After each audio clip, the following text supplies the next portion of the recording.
Okay, I think we're in business. I can see myself now. Okay, all right, Sweet. crisis averted. We take that, country internet. Ha! Can't beat us. I'm so glad you spoke with Javier the other day. That's really great, by the way.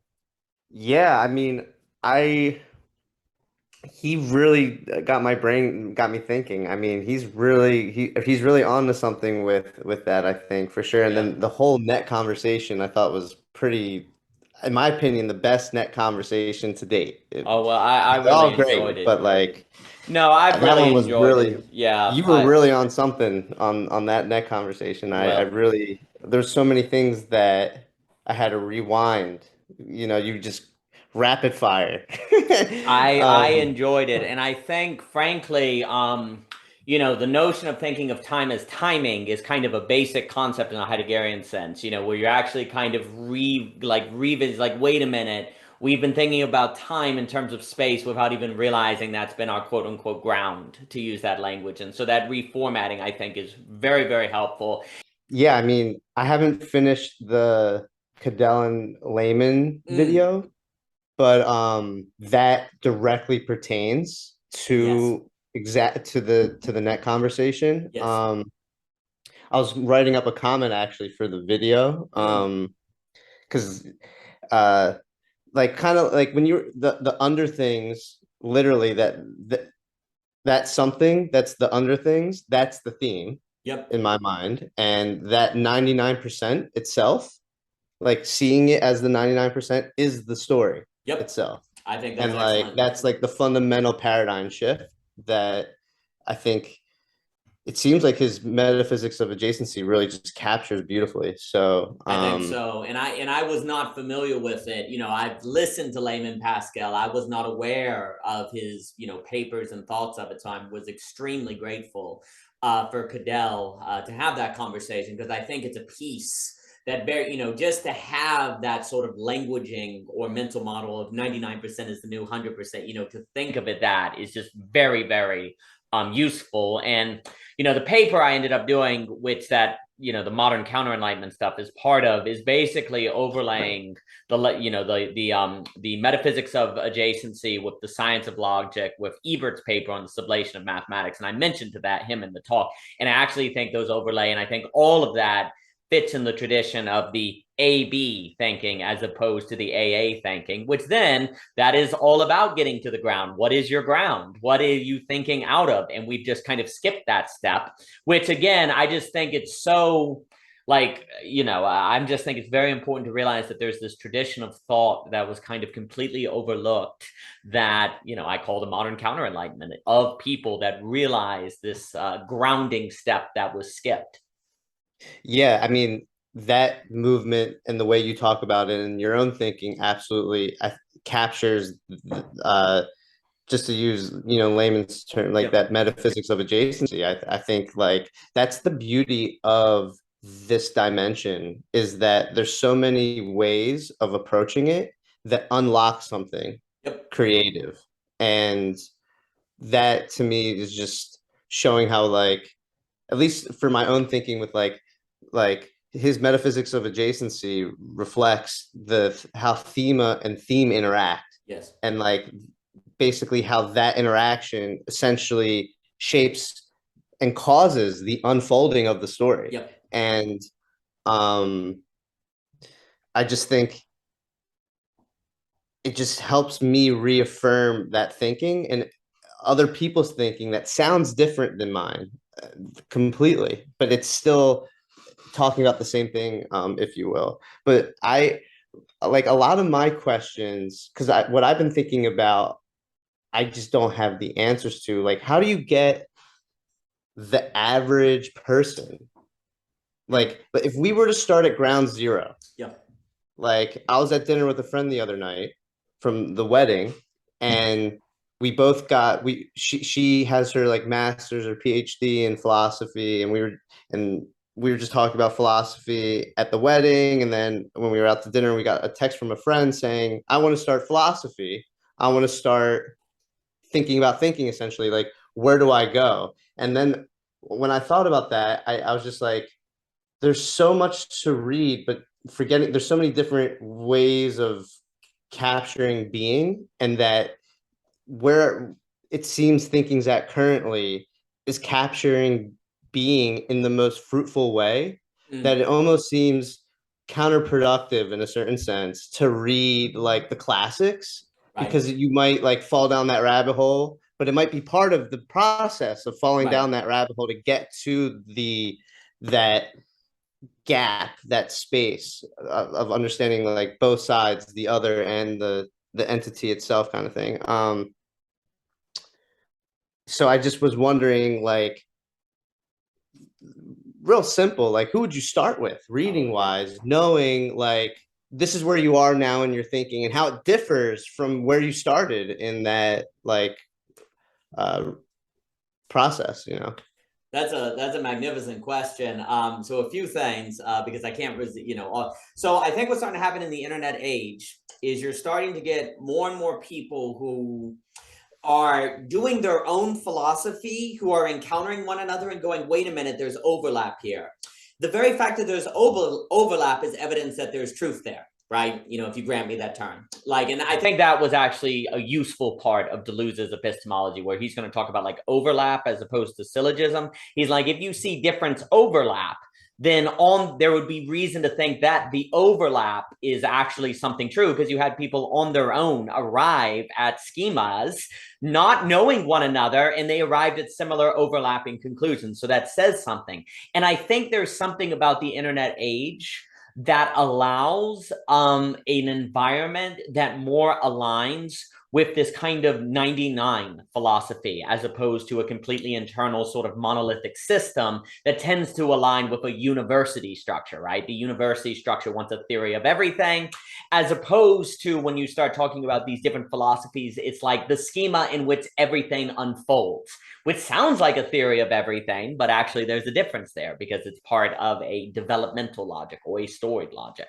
So I think that's really important. I think the other thing is the very fact that you see this overlap is in fact evidence that philosophy has something more to do with the arts than it is often realized, that it has these same things but different stories that actually those share a theme, right? And so it's like you can language it in different ways, and actually each one of those languages have its own role and its own use. The mistake comes to be when you think one of the language is the only language per se, right? When you see one of the stories as the only story, right? That's where you get into trouble, is you have to see that it's all in a kind of concert of operation that is helping to clear the ground, right? You're constantly kind of clearing the ground. And I think that sort of way of doing philosophy is also enabled by the internet, whereas in the university system, you get your one professor for 6 months, maybe you have 7 by the time you're done with the university. Well, and they're probably at the mercy of their department, so the variance of their philosophy is probably not that great. So there's something new today. And then the last thing I add, the question of where to start philosophy, I always find fascinating, because I actually always think it's the first thing to start is think about the most beautiful experience you had in your entire life and describe it. And why did you find it beautiful? And then have them think about it, and then keep asking them questions about what they mean by what they say. Why did you find it beautiful? What is beautiful? I always think it's good to start philosophy not with books, but with phenomenological experiences. Or, because that's where the penny can drop, right? Where they can go, oh, wait. Like the other thing I always do, and I did this with my son, and it was actually very good. I asked, Haven, did you have a good day today? And he said, yes, I had a good day. I say, what do you mean by good? And he means it was fun. So you think fun is good? He's be like, yes, fun is good. Why? What if it's distracting you from an opportunity to weightlift? Don't you want to get stronger? And he's like, well, because fun is like the point, right? You want to get up and have fun. It's like, well, wait a minute. What if fun is a distraction and you're not learning how to code like you want to do? Because then one day you won't be able to make video games. Don't you want to make video games one day? He's like, yeah, that's right. So is it actually sometimes bad to have fun? Well, it depends on what you mean by fun.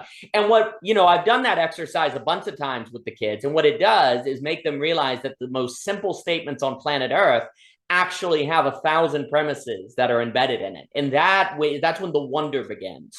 That's when oh my gosh, I'm already operating according to like a system of assumptions I didn't even know was there. The other thing I've done is I've taken my son outside and be like, describe to me the porch. Like, describe it to me.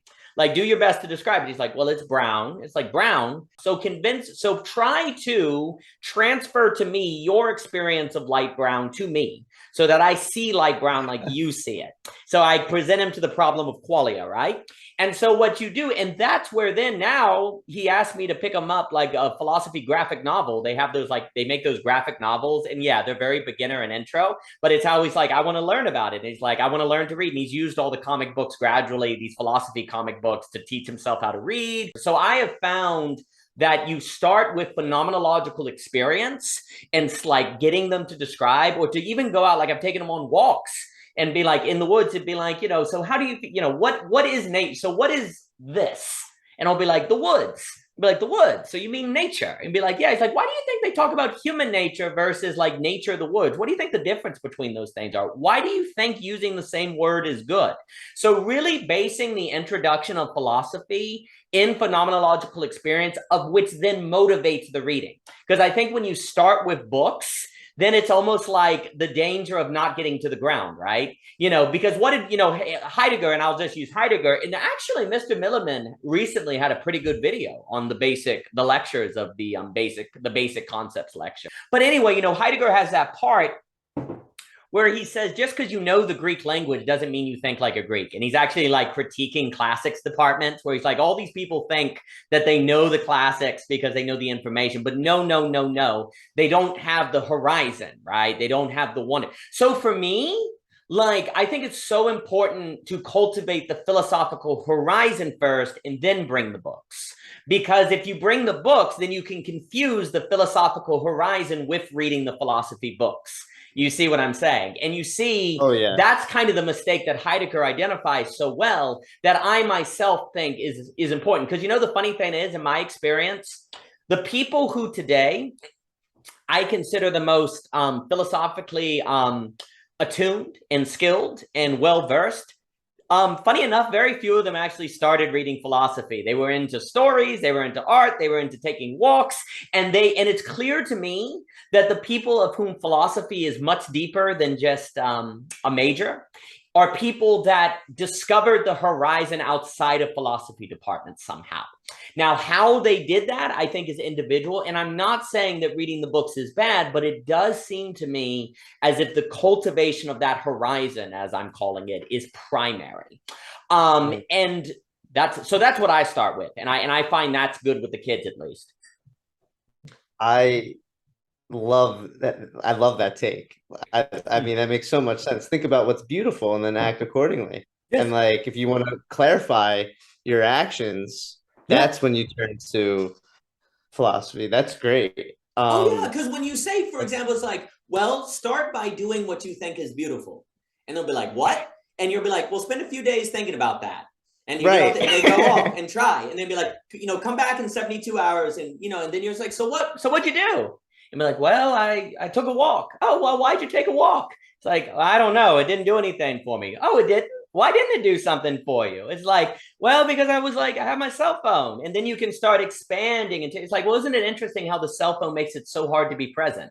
Did you know that Heidegger, and this is actually a good model, because then you say, well, Heidegger talked about how technology actually changed our orientation to the world. Isn't it funny when you take a walk, you can actually see what Heidegger's talking. So now the other trick is that you bring in the reading to a phenomenological experience as opposed to start to the reading. So like you have them talk about it, and then you bring in the thinkers to that topic. You see what I'm saying? And then it's like the hat has a hook to hang on.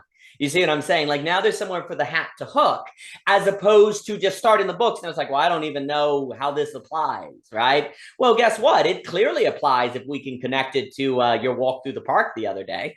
So then it's very concrete. It's clear that Heidegger is insanely concrete. So that's another, I think, method for teaching, quote unquote, getting into philosophy. That's very important. Yeah, I mean, I think even when you're thinking about stories and you're trying, like let's say you're like an amateur writer and you're thinking about stories and you're trying to piece together the meaning of the things you're thinking about, then it makes sense to turn to, well, I'm talking about how the future, technology puts everyone on, a standing reserve type sentiment. Mm-hmm. And someone, in theory, it's like the people that you're writing with, like there's so many different backgrounds and everyone has their own reading history. So like in talking about what the content is, someone can mention these type of figures and say, let's read what they have to say, and it will trigger what the particulars of the story could be when you're thinking about that. Well, and then, it makes me think, if you start in the books very often, I find that a person's relationship to philosophy is one of memorization. Oh, I've got to remember what Aristotle said and bring it to my experience. Whereas if they start an experience or the cultivation of that horizon, and then Aristotle is brought to that, or Heidegger is brought to that, it's not a model of memorization, but it becomes the story they're living. Like, this is the languaging of what you experience and to help you unlock in the unveiling of the thema. So the relationship to philosophy is very, very different, because if you read Aristotle, for example, over here, well, you got to memorize it and bring it over here. And then it's mechanical. It's a mechanical relationship. Whereas when you have the cultivation of a philosophical horizon, and then the philosophy is brought into that, it's the unveiling of the theme that's already at play. You're using Heidegger to unveil what is already happening. It's like you don't have to, there's no memorization needed because you're already doing it. This is a description of the already occurring. And to use Heidegger's line, the clearing aside of your preset notions of what's occurring so you can actually get to the ground of what's occurring. Because that's the difference. Like you are already walking through the park. But when you do that, you think that it is X. Philosophy comes along and it says, well, no, clear that X aside. Let's look at this anew and see what's going on. Oh, looks like Y's coming up. Look like Y's coming up. So that is kind of the different relation. And I could even say from my own, I was mentioning to Dr. Nicholas on this kind of notion of getting into philosophy because you see how people in relationships end up in conflict.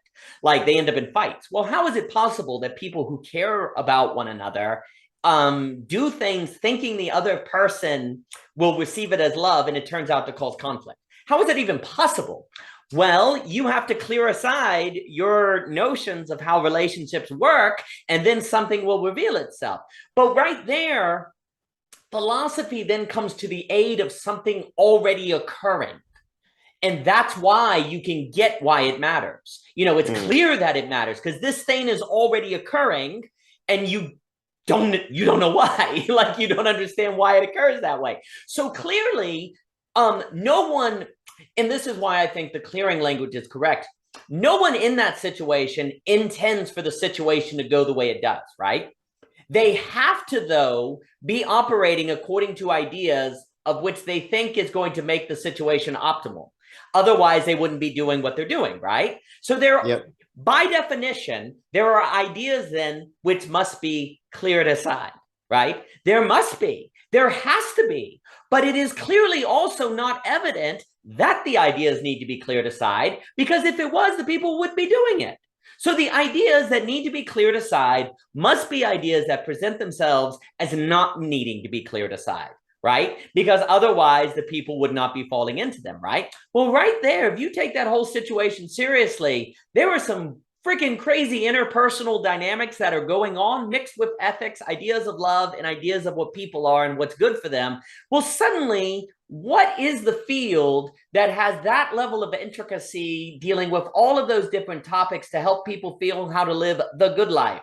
Oh, wait, philosophy. So suddenly philosophy is not abstract at all. It's the only thing that has any chance of perhaps providing resources to deal with that multi-stacked problem. You see? And so it's clear as day now that philosophy has a role. It's clear as day that philosophy is not something you memorize and then, bring with you. It's something that meets you in a always situation that you are in, that you can go to philosophy to help clear aside.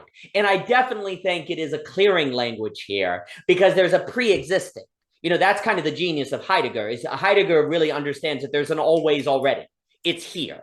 And we think it should be. Otherwise, it wouldn't be. So we have to somehow get back to a ground. Like the language of clearing in Aristotle and in Heidegger is so genius like this, because that is the fundamental action of philosophy. It has to be some sort of clearing aside of pre-existing, because people are already always acting. Therefore, there's a pre-existing. And so to introduce someone to philosophy in those terms is when they get it. That's when they'll get it. But when you Yeah. when you introduce it to them separate of a situation that necessitates clearing, they don't necessarily get why they should do it, right? Right. But if you introduce it to them in a situation where it becomes obvious that clearing is needed, then they get it. Now they've been introduced to the horizon, and it's not merely a field, but a necessary resource in order to say, clear things aside, get to the ground, and carry yourself in a world that isn't just going to turn everything to standing reserve, end up in Hannah Arendt's banality of evil, or just suck in the secondhand smoke of the cultural zeitgeist. That was amazing.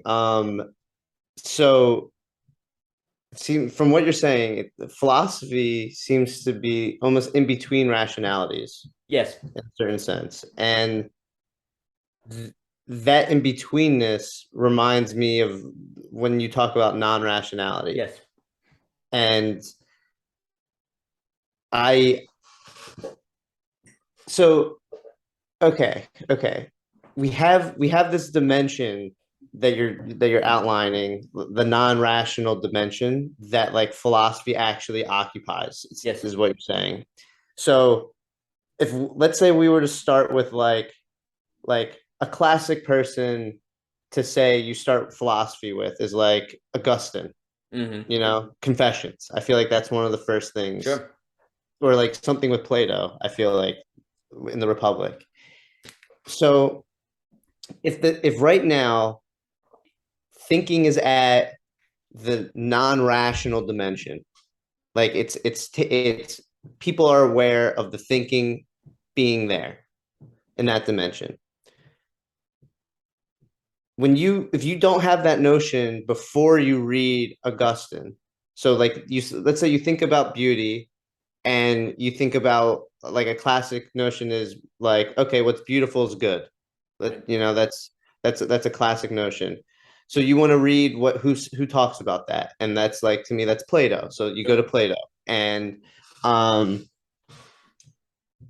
do you get from there? Because how do you get that from Plato's notion of good in relation to you thinking about beauty to understanding how the non-rational dimension makes sense of those questions? Because I don't think it's natural. It doesn't seem natural, at least in my experience. And like, I've just been, writing a ton for like my writing partner and I book, just about like philosophy and like getting to that meta structure and the theme relationship in the story. And it just seems like it's a lot, and it's like you really got to like think through it, and it's not natural in a certain sense.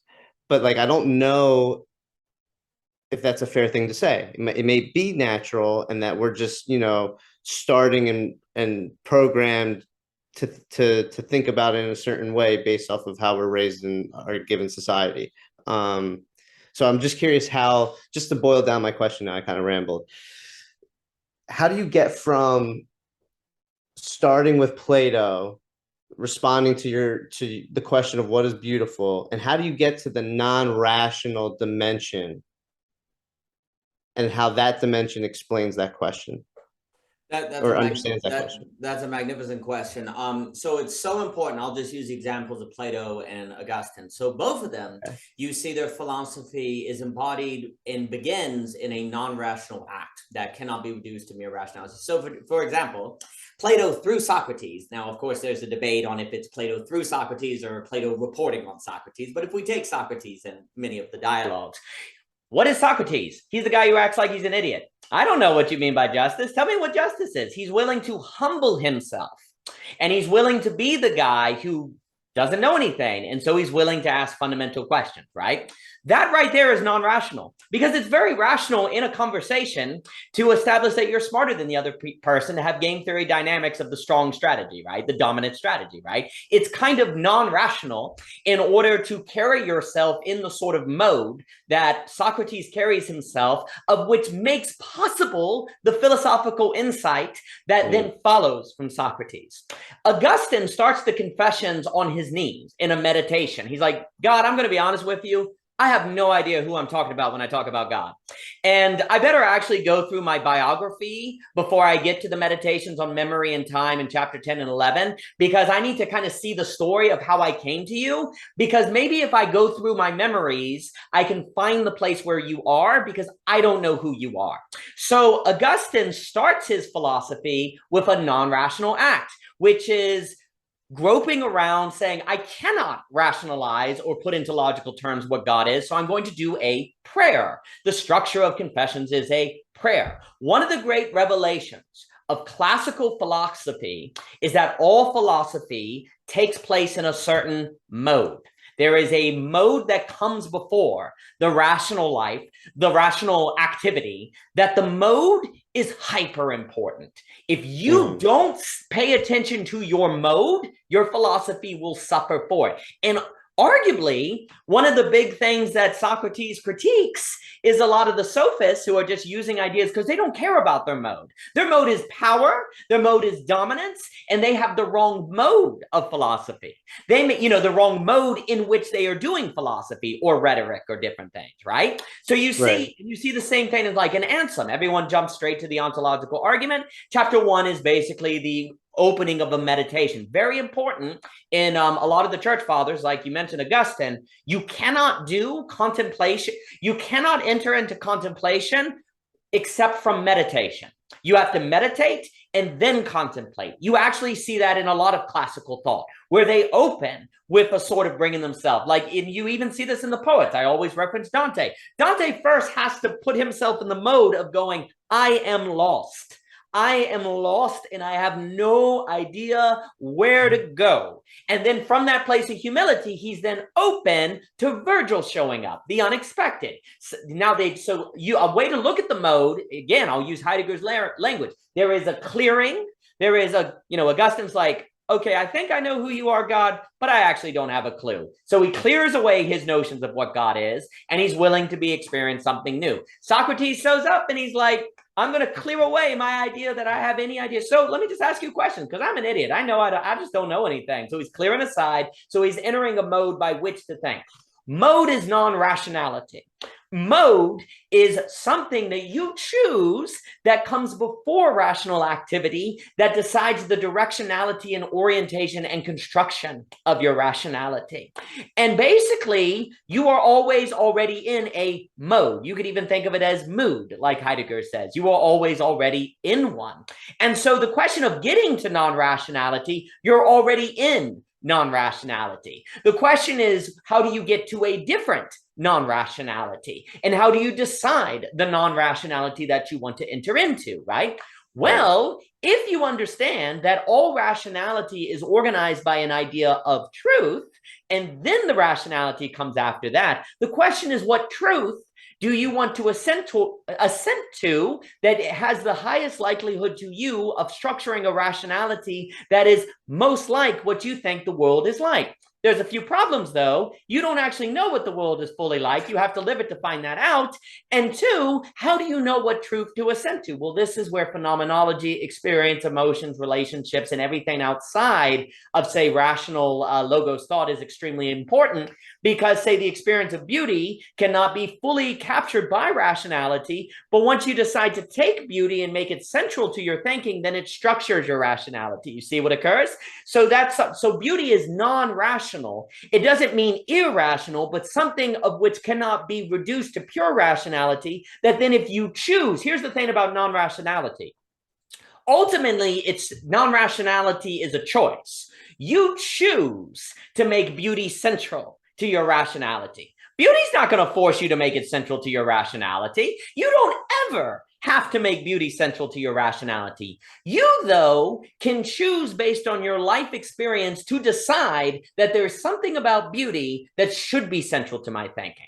So, this is an absolute choice, as I like to call it in going. You're saying that beauty is central, so I'm going to assent to its centrality, bring it into my system, which is non-rational, because you're choosing it, right? You don't have a syllogism for why you should do it. It's based on phenomenological experience. And then you're going to see when that is central to your thinking, if rationality is structured in a manner that further unveils it or further shows it to have something to do with a ground that you hadn't fully accessed yet until you made it central, right? And it's going to require that willing to step into it, or otherwise beauty is also always going to be tertiary, right? It's going to be outside of you. So the non-rational becomes a mode is a way to think of the non-rational.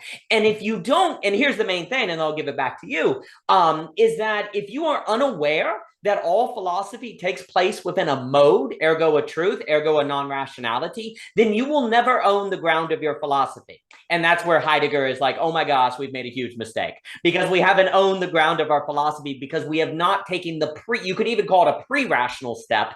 Although I hesitate, one of the ways it's true, but since it's always also actively informing the rationality as it goes, it's not just it's but then with. It's pre and then with. And so for me, non-rationality is pre and with. And that's what kind of Heidegger understood. When there wasn't like, and that's why I respect him so, because it's like when there's not a realization, as I put it, that the true isn't the rational, that those are different categories, even if they overlap, well, then you don't own the ground of your philosophy. And then basically what ends up happening is you probably just absorb the paradigm of your day, have that structure of rationality, and lo and behold, you've fallen into the techno-rationalist thinking of the day.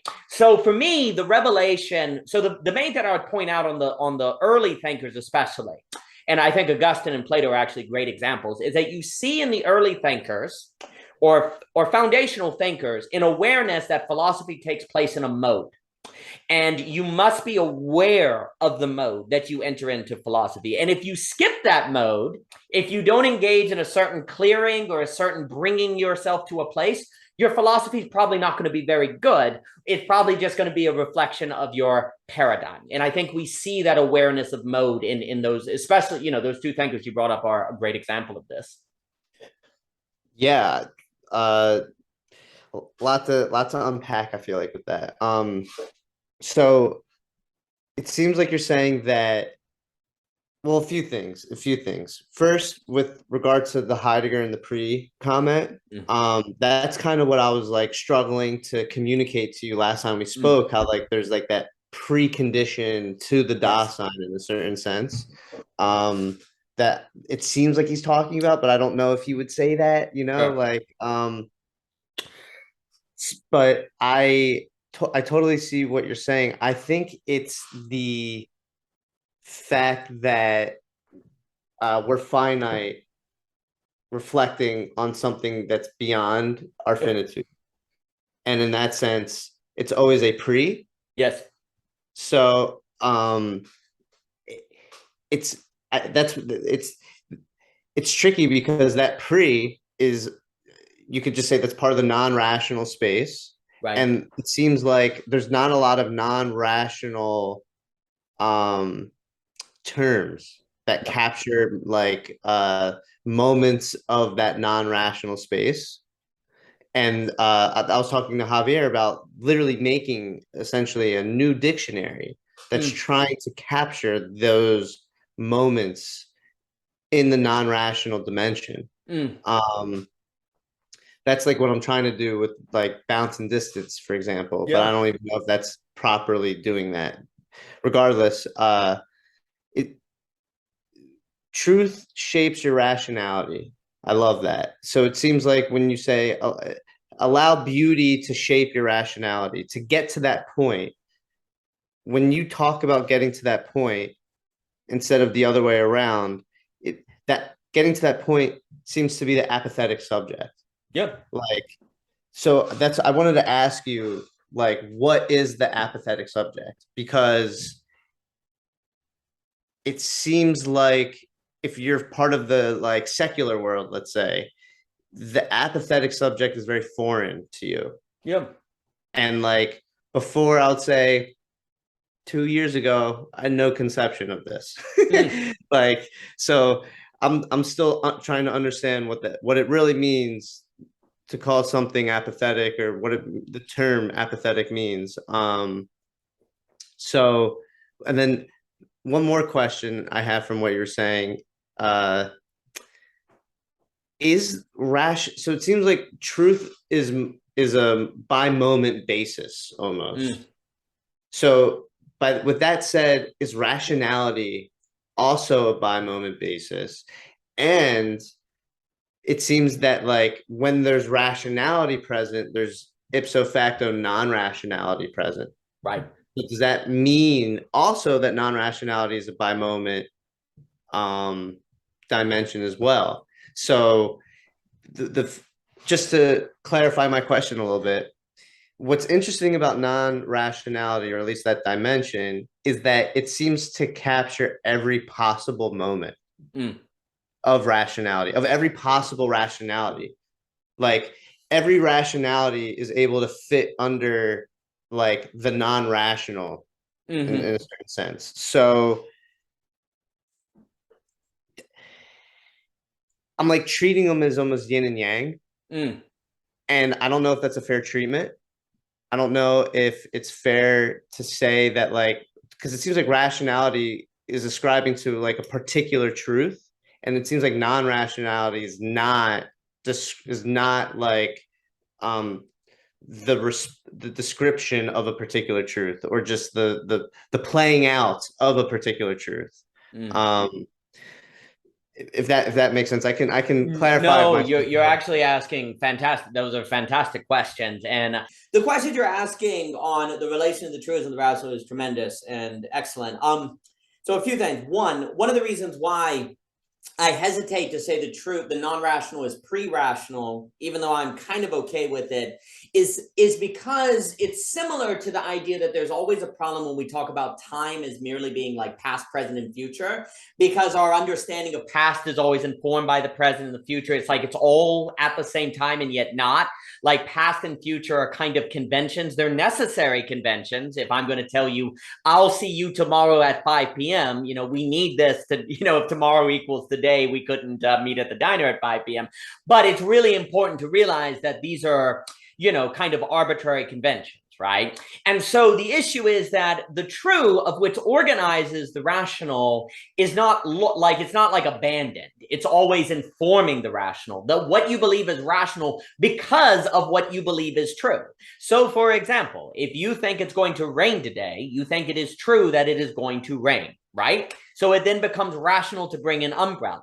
As long as you think it's going to rain today, it is still rational to have the umbrella, right? But the moment that you say, wait a minute, it's not going to rain today, then suddenly it becomes irrational, not non-rational, irrational to keep the umbrella on you. But you know what's funny? Suddenly it's like it reaches back in time and it was as if it was always irrational to have the umbrella, right? Because it turns out that truth you assented to wasn't true. It was what you thought was true, right? So by true, I don't necessarily mean like a capital T truth, right? Now, here's the thing. Maybe it functionally is to you a capital T truth. So there's different kinds of truth, right? You can have like a truth that I think it's going to rain today, therefore I'm going to bring an umbrella, of which is more contingent or more time sensitive than say, I believe in Allah, right? Well, whether it rains or shines or snows, Allah's existence is not contingent upon that, right? So that truth is different in character in a more difficult, it would be more difficult to overturn, right? Now, if you theoretically found out that, say, Muhammad never existed, or you were a Christian and found out that Jesus was never, they found his body somewhere or something, right? Like suddenly that truth could be overturned and all of what you thought was rational, say going to church, singing hymns, or suddenly it was irrational to do those things, right? So that can, as if it was always irrational to do those things, right?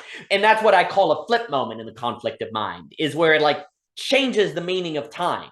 Like the present changes the meaning of what you did the entire time, right?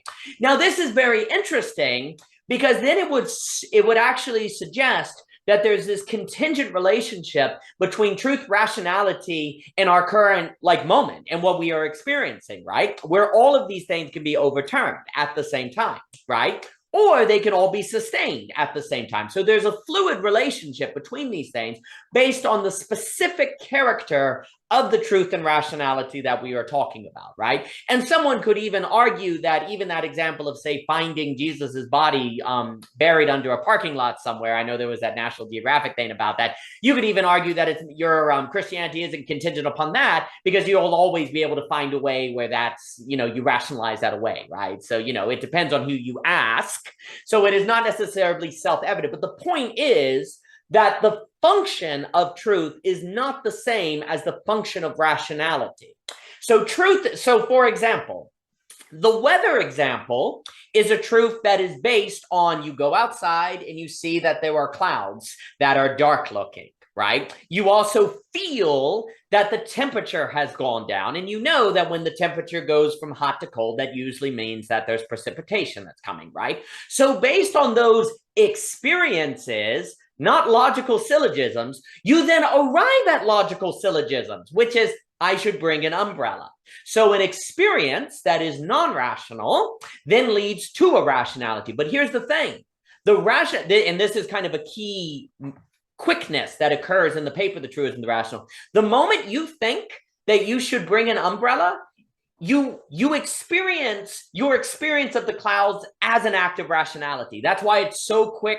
That's why it's so easy to miss the role of non-rationality, because the moment non-rationality is translated into rationality, you remember it as always something you were rationally responding to, making it seem as if only rationality was involved in the calculation, because the role of non-rationality instantly vanishes as soon as you think about it in terms of the syllogism of how you should respond.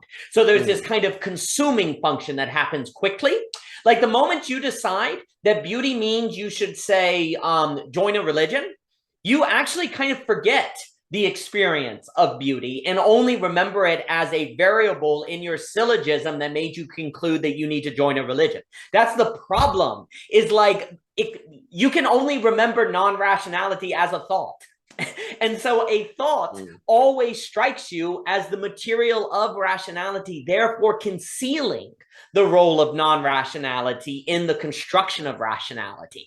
That's why it is so difficult to actually live as if the true isn't the rational, because your brain naturally translates everything into the material of rationality as if it is just rationality that is involved in your thinking. That's why this is so difficult, right? So likewise, now in another situation, you may decide to bring an umbrella with you simply because you turned on the news and the guy said it's going to rain today.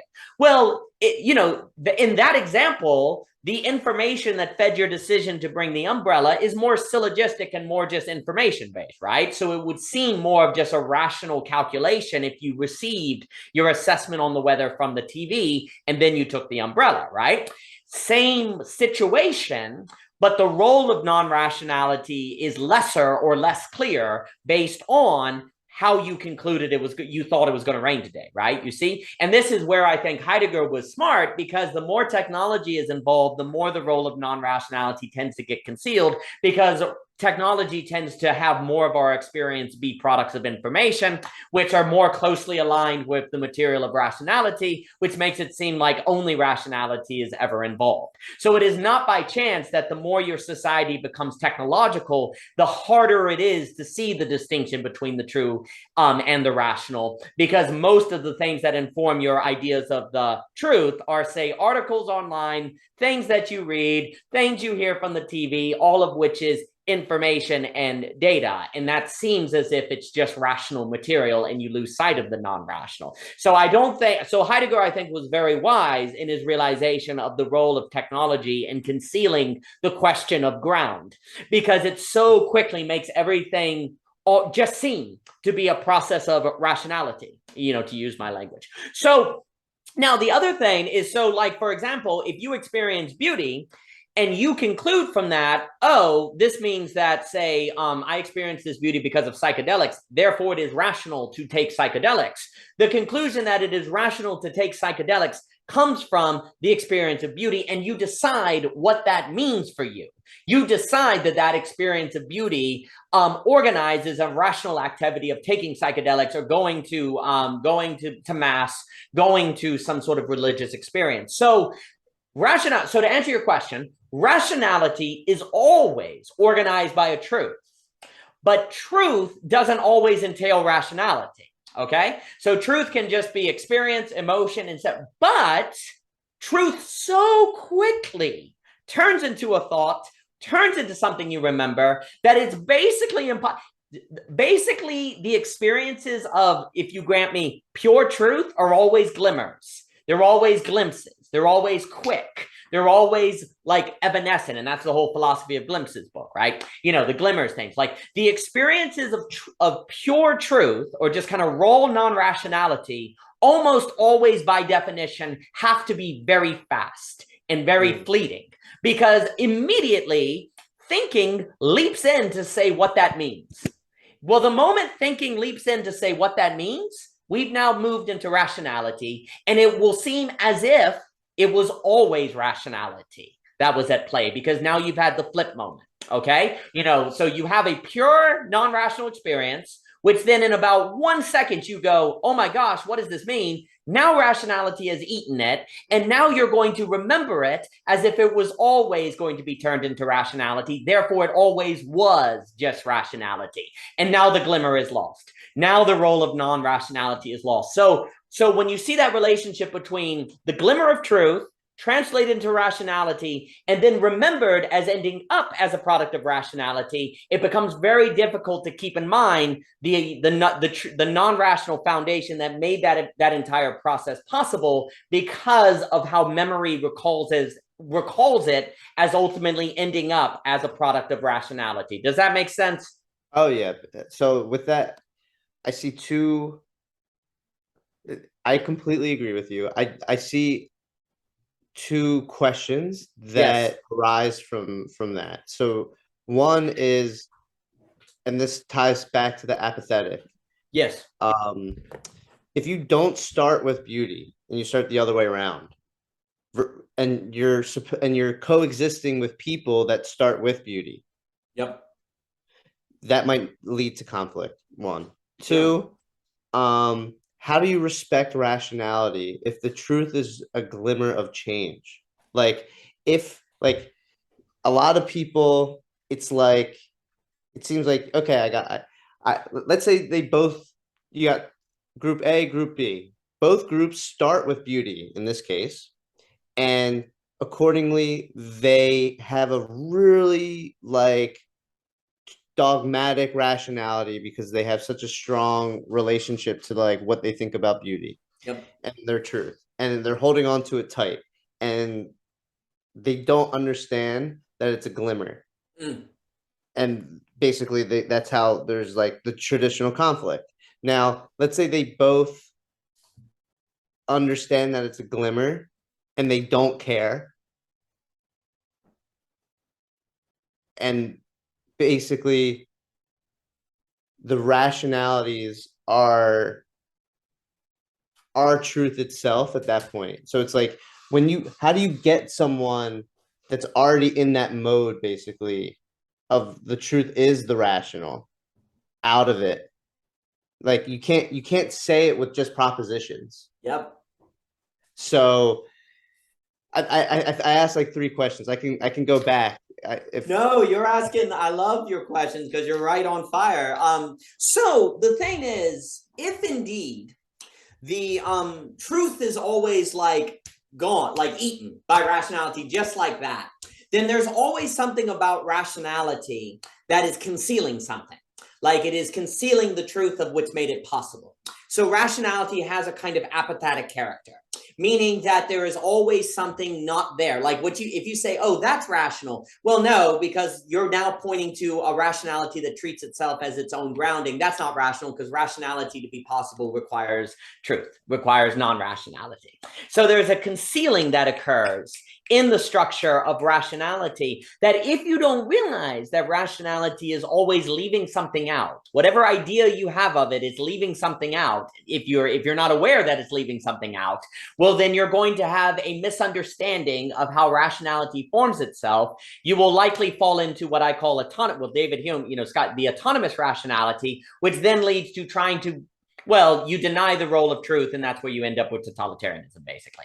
And you end up with kind of recreating the world in your internally consistent notion that then if people don't ascribe to it, they're irrational, stupid, and therefore you kick them out of your perfect utopian state or whatever, right?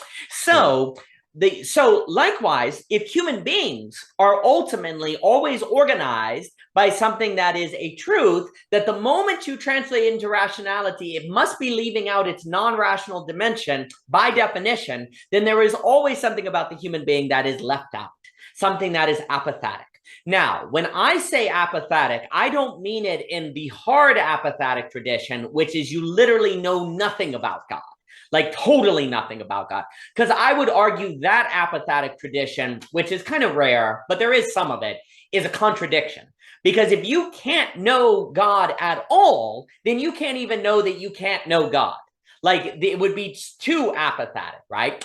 Quick question. Is Meister Eckhart, would you consider him that classical notion of apathetic? That's a matter of debate. You know, Okay. A lot of people say that Master Eckhart believed in mystical experience, so he couldn't possibly be a hard apophatic, because if you can have enough of a mystical. Other people say, but wait a minute, look at his prayers. He seems to be saying we can know nothing, nothing, nothing. And I'm, you know, for me, I don't know about that. I think Master Eckhart is not stupid. So no, that, you know, basically, but that's fair enough. Sorry to cut you off. No, it's an excellent question. So, you know, and also I think it's very important, and I was mentioning this to Dimitri, there's a difference between a kind of cheap apatheticism, which is where you go, oh, we can't know anything, so why try?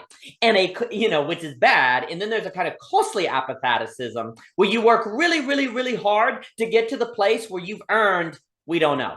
Because, you know, we don't know from a place of working very hard to clear yourself of knowledge is not the same as just stating we don't know. Because if you just state you don't know, you don't actually know you don't know, because you haven't done the work to feel it, right? Like you have to actually do a kind of work for apatheticism to be really powerful to you. So when we talk about, say, the apophatic subject, that is a notion that's not the same as somebody just simply saying, well, we can't know everything. You know, that's lots of people say that. Like a lot of average, you know, a lot of people who are non-philosophical say, well, we can't know the answers to all these things, so whatever, right? That's not the apophatic subject, and that would almost be like a cheap apophatic subject, right? And actually, that's very, very common. And ironically, because I am so infatuated with David Hume, a lot of the most optimal states, in my opinion, for human beings are remarkably similar to the state we start out in, but we return to where we started out in, and it seems the same, but it's entirely different. So to return to a sort of philosophy that has an apophatic character to it is, funny enough, kind of similar to people who say we can't know the answer to these big questions, and it seems similar, and yet it is entirely different, because it is an earned apophatic that actually realizes that you have to do the work for the wonder and mystery and beauty of these things that we cannot know to be things you deeply experience, and in that apophatic character change you, where the apophatic is no longer just a propositional knowledge where you say, you know, because most people's apophatic I don't know is just propositional. I don't know. They don't actually feel it when they say we can't know the big questions or we can't know the mind of God. They just state it. It's not something they feel. They just state it because they're not wanting to read the books, right? Or they're not wanting to think about the books. Or what if it were to awaken you out of your dogmatic slumber, right? So the apophatic subject is a place where, when you talk about there's a kind of fundamental incompleteness to what we can know, it has consequences to how you live your life. And in fact, funny enough, when you get to that place of the apophatic, then you actually want to approach the mystery more. Whereas when you just start off saying, I don't know, you don't seek to approach the mystery. You're actually just bracketing out of your everyday life. And that's kind of like, again, mentioning that basic concept of it. That's the, you know, where Heidegger critiques people who have the we know better, or the pragmatist, like we already know, we know we don't know, okay? We know better. We know that we can't know everything. Well, you're not getting to the ground then, right? Because you've already decided you know the ground, basically. Or we know the Greeks. Oh, we don't need to revisit the classical people. That's where he goes after the departments, right? He's like, no, you know the Greeks in propositional knowledge, but you haven't entered their horizon, right? So the first thing is to see that the apophatic has some sort of reverence to it. it has some sort of wonder to it, and it has some sort of mystery to it, right? So when we talk about the human as the apathetic subject, what we are saying is that you don't actually ever really approach human beings unless the human being strikes you with wonder. If you don't approach the human being and feel some sort of mystery, kind of feel your bones, if you don't have some sort of, oh my goodness, I'm beholding some sort of infinite that's not, I can never get to the total of it, and therefore there's a sort of reverence that approaches you, then the depths of what it means to talk about humans as apathetic subjects, as containing this fundamental ground that we have to work very hard every single day to clear away our preconceived notions to get at, well, then the depths of what it means to talk about the apathetic structure has not hit. And here's the thing. The idea of every single day working hard to clear aside your preset notions to really get to the experience of the apathetic subject of the other in front of you would be a non-rationality that would entirely restructure your rationality. If you really saw people as apathetic subjects,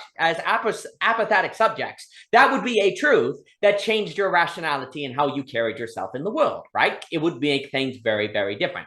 So to talk about the apathetic subject, another way to put it is, one, humans are like icebergs. We can see the top, but there's always a whole lot more that we don't see. And basically with human beings, to really capture that ground, you see glimmers of it. You see glimpses of it. So if you think of humans as apathetic, you really need to pay attention. You really need to be present, and you really need to be focused, because the wonder of what is found in the person tends to glimpse out and to glimmer out and come quickly. It's not something arrived at by saying, oh, a human is ontologically a mind and a body, or they are a mechanical entity, like some sort of syllogistic structure, right? Like that's the problem. We define human beings as, Cartesian or evolutionary or biology. No, no, no, no. The apathetic subject is to say that you encounter a human in the present phenomenological experience of them when you are open to them and you are paying attention. And whatever you see is only the top of an iceberg, and there's infinitely more to take on. So you better stay where you are and pay more and more attention. And so the apathetic subject then changes the horizon by which you approach others, and then that restructures your rationality so that you get better at doing that, and also cultivate your own ability to express your own apathetic nature to other people so that they see wonder and mystery in life and something to keep going through, which I think would help cultivate the will that Nietzsche talks about in the intrinsic motivation, because it would bring with it a sense of beauty, wonder, and truth. Also, the apathetic subject is very important to have as central in one's conception of what the human being is, because at the center of every worldview and philosophy is some sort of notion of what the human is, right? And so if we think we can have a settled definition of what the human is in terms of syllogisms that we can then plug into a political machine, we're going to end up in totalitarianism, or we're going to end up in control, or we're going to end up having the technology designed for us. So the notion of an apathetic subject is an incompletion that also protects us. It also has a certain sort of liberation and freedom that the human is always going to be in the system, or could be if they meet the conditions of thinking and living that way. So the apathetic subject also is an important concept to maintain a state of freedom, so that you always have the possibility of avoiding capture. So the apathetic subject, you could associate it with the strange loop of Douglas Hofstadter. You can associate it with the self-relating negativity or negativity sublation of Zizek. You can associate it with Kurt Gödel's. You can associate it also with mystery, according to Flannery O'Connor, which is one of my favorite ideas, which is the mystery is not something you cannot know, but something that you can know, that as you know, you always find there's more to know. So it's an ever deepening. And I think that that idea of philosophy being in the business of that is how you get someone to then enter into a life of philosophy, as opposed to just seeing its syllogisms. And then to close the point, and I'll hand it back to you. That's why I think introducing someone to philosophy should start phenomenologically, because you want them to be amazed by the fact that they can say that they had a good day and not know what the word good means. You want them to be amazed by their inability to transfer subjective experience to you. You want them to be amazed by the very fact that the mode they enter the world in changes the way that they structure their rationality in. And if you get them amazed by that, they then might believe the premise when you tell them that the world is a mystery, that there's always more to know no matter what you know, and that you yourself as a subject is a mystery. And if you can get them to believe that, Well, now that's a truth they've assented to that can structure their rationality and then increases the likelihood that they carry themselves in a manner that further unveils the beauty, wonder, and marvel of that apophatic structure. So for me, the conception of the apophatic structure in the apophatic human is also extremely important for getting people into philosophy. And then the last thing I'll say is I actually think all of this has economic, political, and social ramifications that have to be brought out in belonging again, because everyone's notion of how the economy, state, and so on is constructed is relative to your notion of the human person. And if you think that the human is ultimately an apophatic entity, well, then how you would govern them, how you would do economics, all of those things would have to be structured. So all of this does indeed have political, economic consequences that would go from that. But then, of course, getting people to enter into that, the first step you would have to do is make them enter into the mode where they see people and the world as apophatic, which it is not by chance that you see, like, basically Augustine, to go to those references, Augustine writes The City of God, which has some republic. Plato writes the Republic, right? The Socrates. So there's a notion that people's political participation and their ability to politically participate well has a requirement of a certain mode that people are in so they can enter the city state and be successful citizens, right? So mode, politics, interest in philosophy, intrinsic motivation, all of these kind of lead into one another. And the question then of like where to start would actually just be the question of how do you build your state in general? All of those things would feed together. Yeah, I definitely want to get there, for sure. First, just a comment. I mean, what you're talking about with the apathetic subject is reminding me of Heidegger when he talks about we have yet to begin thinking yet. Yes. In the sense that kind of like what we talked about, and I spoke about this with Javier too on Saturday. Just like the relationship between like thinking and non-thinking. I think we had like a few email exchanges with that, and it's kind of like the same format as like the non-rational, rational. Using that non-dash, yes. I think is really helpful. You kind of just you're thinking and acting at first, and you make a mistake doing so. So like you kind of set yourself, like when you're talking with your son, like you kind of set him up initially, where it's just like he is acting in conceptually, and you're pushing him into realizing that, and through realizing that, he's then able to reflect on the decision that he made through acting, and basically that's where thinking takes place, the reflection and thinking about acting in this case, and then through that thinking, a situation arises where action can occur because you've done the appropriate amount of thinking for you to just act and not have to think about your actions while acting. And then you just kind of repeat that thinking process. It's like, okay, I've now done an action. Let's reflect on that action. And you will get a new result, which will lead to the world, because the world changes. So that new result will allow you to be put in a position to do action again in a new world of meaning. And that basically that resonated with me. Like that's how I understand what you said. It really resonated. So I just wanted to tie that in. And then how and then one more thing, I guess, when you get to that point of you're now doing actions and then reflecting on actions, and then when you're in that reflection mode, that thinking, the true thinking mode, the meaning in the world is changing as you are thinking, which grants you an opportunity to now do action again. So in that sense, when you're in that reflection thinking mode, you're in an anticipation state. And I really like how Heidegger talks about anticipation, and then that to me relates to boredom in a very interesting way, which I want to get to, but I have a few questions. That I understand what you're saying about the apathetic subject. So to me, and I have Heidegger next to me, I do want to just pull up something that he says. Absolutely. In relation to this question. The I don't know response is that Heidegger says on page 5, basically, and I'll read, but I want to paraphrase first, that he if you don't know and you know figure out what you're trying to know, the typical action is just to trace back to the origins, because Right. he's trying to come at Hegel like a lot, the whole, like he has Hegel in mind the whole time. So I just wanted to read this paragraph. The being of being is itself not a being. The philosophical step is understanding the problem of being consists in avoiding the I'm not telling a story, that is, not determining beings as beings by tracing them back in their origins to another being, as if being had the character of a possible being. Um,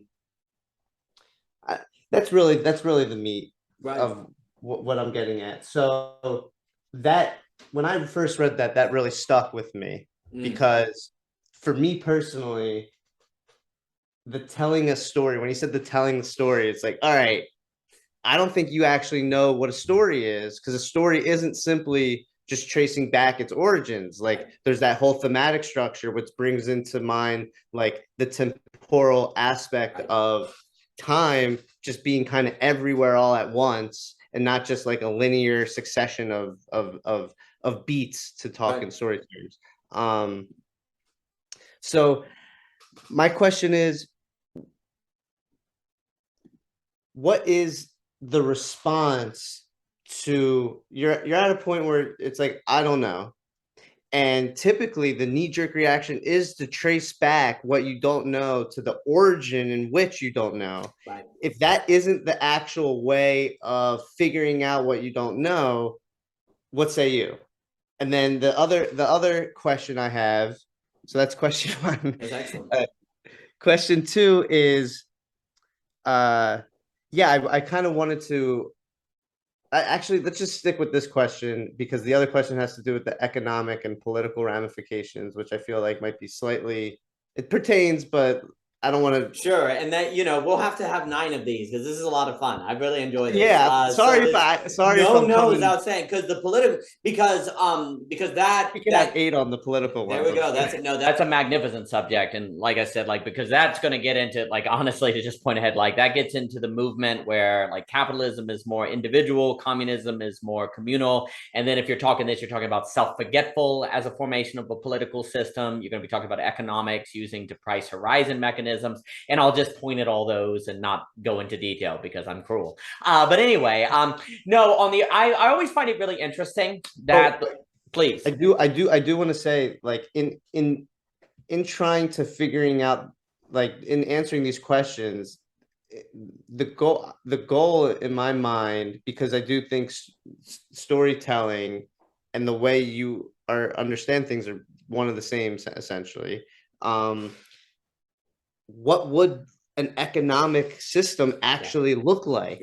A political system actually look like? And I feel like that's very hard to articulate, if at all, if it's able to be articulated. So that's my goal in that questions, and that's why I wanted to save it for absolutely. Indeed, one has to work into that question, and also ultimately, I mentioned it to Javier in one of the nets.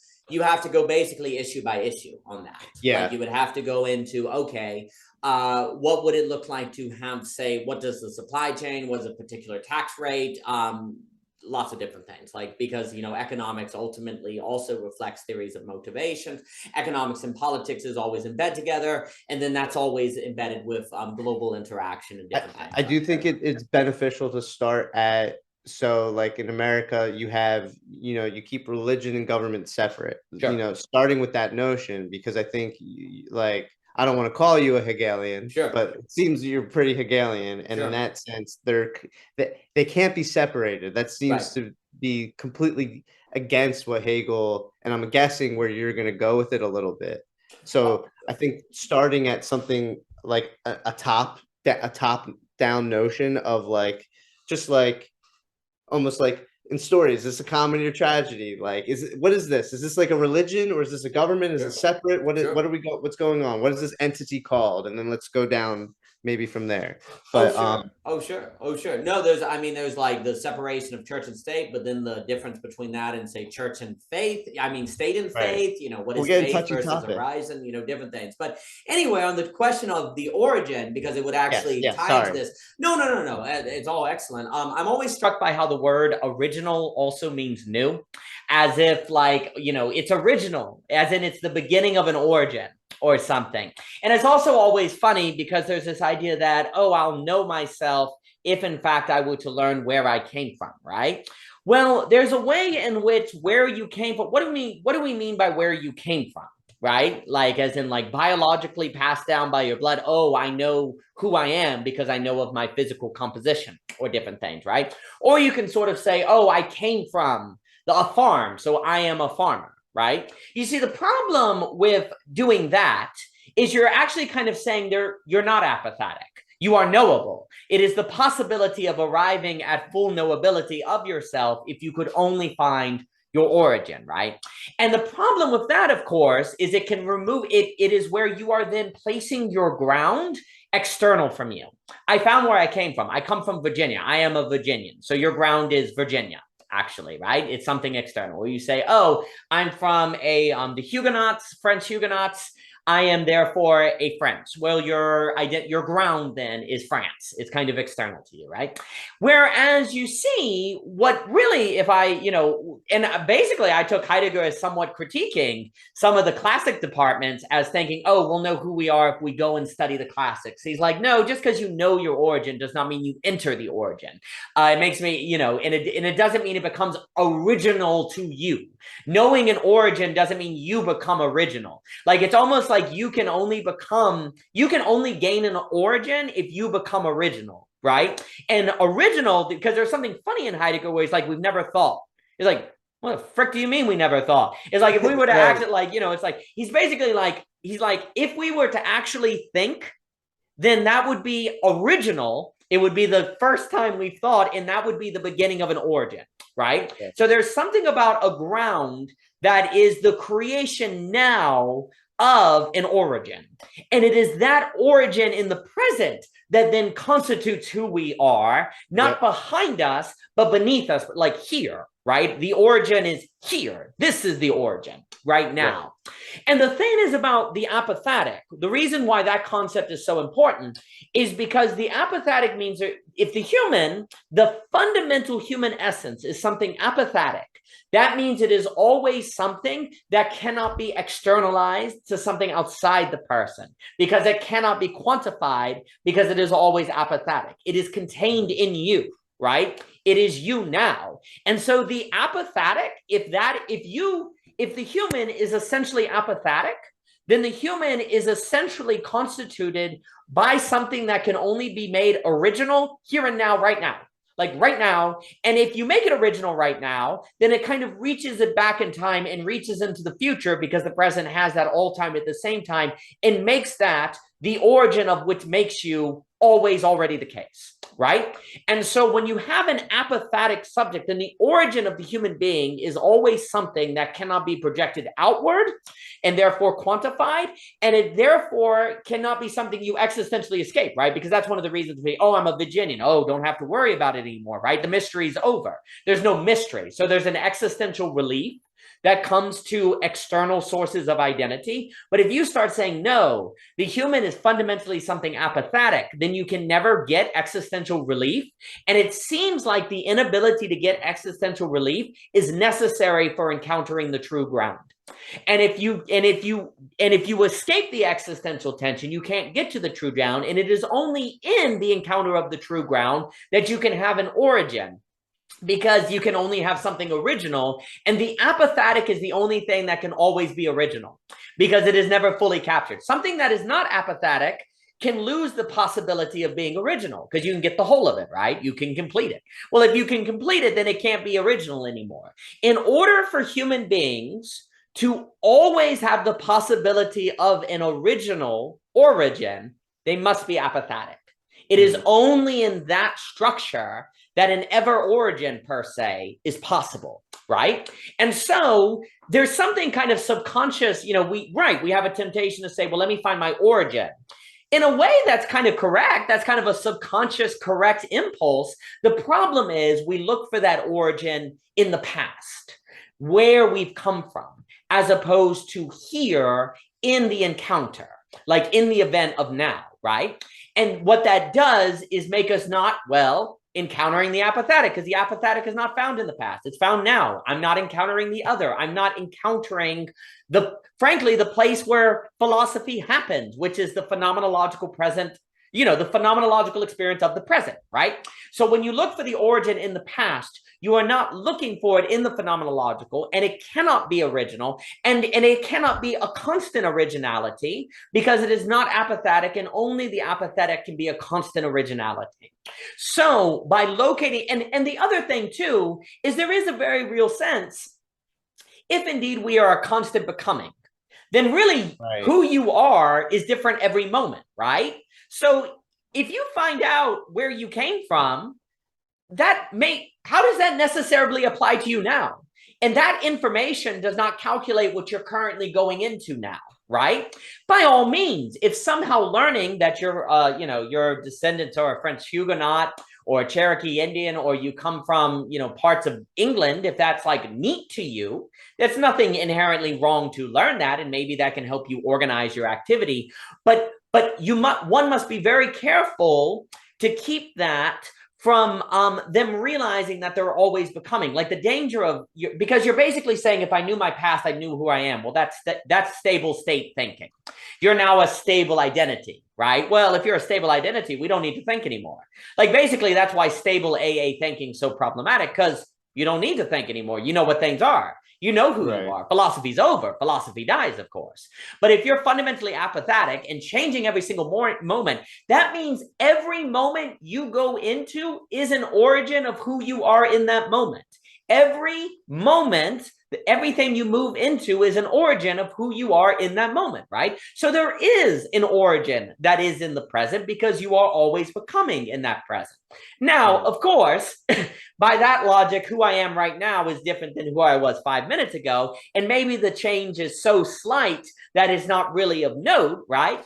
And basically that's where you start talking about events and like big events and how you become in those and different things.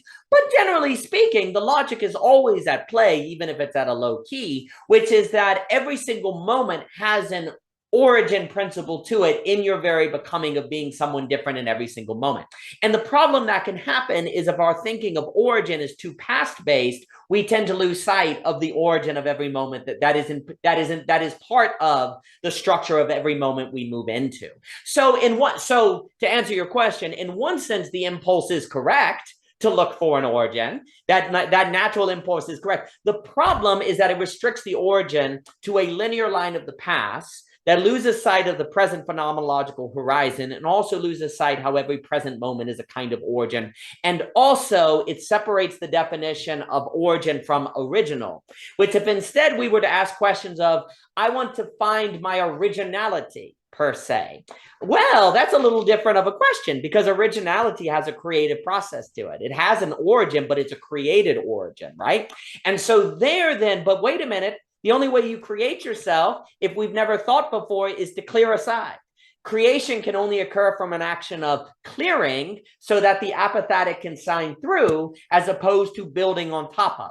So when you start thinking in terms of creativity, that in origin and creation, that's going to lend itself in the direction of clearing so that something can come through. Well, wait, the only way something can come through is if reality is apathetic. If reality is not apathetic, nothing can come through, because everything's already present, right? The Heidegger's logic of clearing only makes sense if there's something apathetic to reality, right? Like reality has to have some sort of apathetic character to it if clearing creates. If clearing makes something giant come forth, well, then there has to be something not coming forth, right? And that is inherently an apathetic structure. So creation, clearing, origin, originality, I think all start to come together. And so basically we just have to change our thinking to think of origin in those terms, not merely a return to the past. That was great. So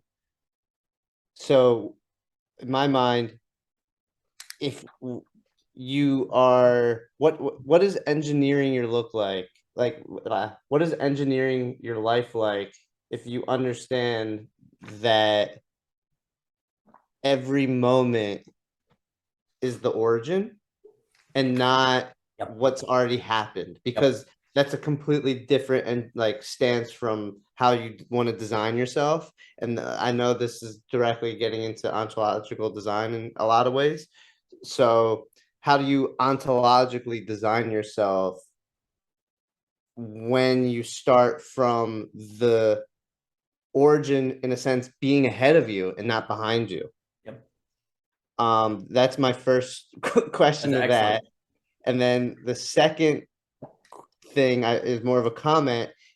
What you're talking about to me, and this will get into boredom a little bit, the awaiting for coming through. That the awaiting of coming through, what you're talking about, definitely reminds me of Heidegger when he's talking about like anticipation, and basically when you're in that state of awaiting to what's to come, you're in that anticipatory state. And that being in that state seems to have to do with boredom in the modern day problem of what boredom is. Today. So I kind of want you to just, if that makes sense, just draw out how that could help go against basically being a meta therapist. What does that look like, I guess? Those are all tremendous questions. No, a few things. Boredom is by definition a lack of anticipation. And so there's a lack of a certain mode, right? Like if you're bored, right? Also, funny enough, if you're bored, that means there's something you need to clear, because something is keeping you from having that anticipation, or something is keeping you from letting being come forth, right? So boredom tends to be a sign, you always have something. Go right ahead, sir. Sorry, I remember. Go. Basically, what you were saying was, just to translate what you were saying before, was how you identify the identity is simply just a moment of the self. And since that's the case, which I think you prove an excellent argument for, what is the self? That's right. That was my third question. So it's, what is the self? And you already know the other two. No, that's excellent. You could say that based on that language, identity you relate to rationality, the self you would relate to truth, right? And so you say like identity relates to rationality, self would relate to truth, right? And you see, the funny thing is, what does it mean if you say the self is apophatic? Then your identity, what is rational, your identity is always then something that never fully captures the self. And it is rational to think of your identity as something that never captures the self, and yet nevertheless tries. It tries to see those glimmers. It tries to get better at observing that apophatic element of yourself. And so, your identity, when your truth is apophatic, you never expect your identity to be finished. You never expect your identity to be a stable state that is done with. You always expect your identity to be reconstituted, because the self is apophatic, and that means it is unveiled gradually, not all at once, and you can't handle all of it all at once, but you can handle more of it as you develop and condition yourself better, and thus the identity can always be reconstituted. When you understand that self and identity are distinct, truth and rationality are distinct, then identity is never finished. And identity then has part of its very character in ever-present origin. And that's actually a phrase of that writer who escapes me, who I like that phrase, that's the title of his book, Ever-Present Origin. And that seems appropriate here. And so identity always has kind of an ever-present origin in it. And that origin is always original, because it is always an original take on that apophatic subject, on that apophatic self, that is gradually more and more unveiled. Kind of like, you can think of the apophatic, I like Dante's kind of language for it, which is, when you look at the sun, or you come out of a movie theater and your eyes can't handle it, you can gradually see more and more and more. It's not that the sun became like more bright or whatever, right? It's that your eyes slowly became able to handle more of the sun, right? So the apophatic, and that's an important distinction. The apophatic is not something that's like changing, it's actually there in its fullness. We're just not able to fully comprehend the fullness of it. And in fact, that always unveiling character through time means identity is always changing, right? And then the identity too can change the direction we take ourselves, which means the self can, even in its apathetic character, have reconstitution that is part of it. But that reconstitution is occurring in its fullness, right? And so that is always coming out. And I think that's where time and consciousness get kind of linked together in pretty profound ways. Now, so the self as kind of apathetic, so self as being like truth, apathetic, identity, being more rational, and something that is translating the apathetic in different ways. If you think of yourself as having this dialectical relationship, this translational relationship of an apathetic self into identity, it's hard to be bored. There's always something to do. Like there's always work to be done to condition yourself to be able to handle more of the mystery of yourself, right? And to have that light be brighter and to handle more of that light. So boredom becomes irrational. You know, what you believe is true impacts what is rational, but also irrational. So boredom becomes irrational because boredom is not a state where you have nothing to do. The boredom, because you can always take a walk or whatever. Boredom is where you see no significance in what you could do, right? If there's no point. What's the point of like going to the movies? That's boredom. You don't see significance, right? Boredom is not an absence of possibility. It's an absence of significance, right? Well, if the self is apathetic, then you always contain something significant that always gives you something to do, right? And so the self is that constant source of motivation then, if it's apathetic. The self is that constant source of will in a Nietzschean sense, because you can always will it. You can always will to work yourself to a place of identity that is able to handle more of that self. And ultimately what the self is then is an always missing variable of whatever system of identity that we create for ourselves that makes possible the ever reconstitution of that identity, right? So the self is always something you cannot see, like the face of God almost, right? Like if you see the face of God, you're dead, right? Or if it's like Lot's wife, she turns to salt. You have all of these myths where if you look, it's gone. If you open Pandora's box, you have a problem. Like there's a thing that you have to honor in its absence, not because it is not there, but because you and your certain conditionality, if you tried to bring it to your fullness, would destroy you. You'd fall into A is A logic or different things. So the self becomes something that must be lacking from the system of identity to make possible the system of identity so that it doesn't fall into a stable state. So the apophatic self, what the self is something in the human being that is always lacking. And because it is lacking, we have to, not nothing, lacking, it's a present absence. We have to choose what that means. And that's the final absolute choice. Like we have to choose, what does it mean that makes us essentially human is something lacking from our possibility of fully understanding it. Does that mean it's nothing? Or does that mean it's something of a kind of being that we cannot fully capture in our lowercase b being per se? Or is it something that we can never bring entirely into the clearing? Therefore, we have to always keep clearing so that more and more of it can be brought forth, right? So to choose to see the self as this way, because I do think it's a choice, right? It's a truth. There is nothing in reality that says you have to view the self this way, right?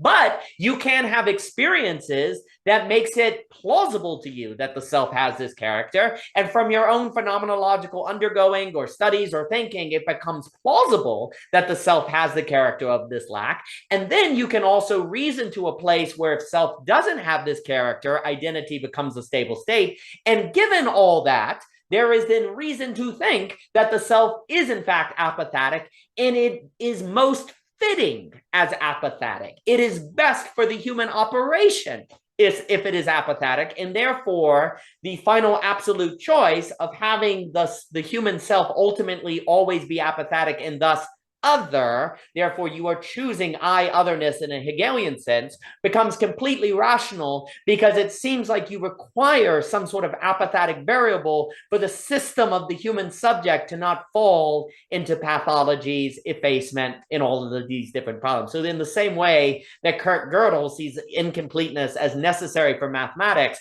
likewise it would seem that it's necessary for human beings to flourish, to make some kind of incompleteness part of themselves. The question is, do we see that incompleteness as nothing or as a lack, a present absence? If you say it's a lack, then it's apophatic. If it's apophatic, it's an always.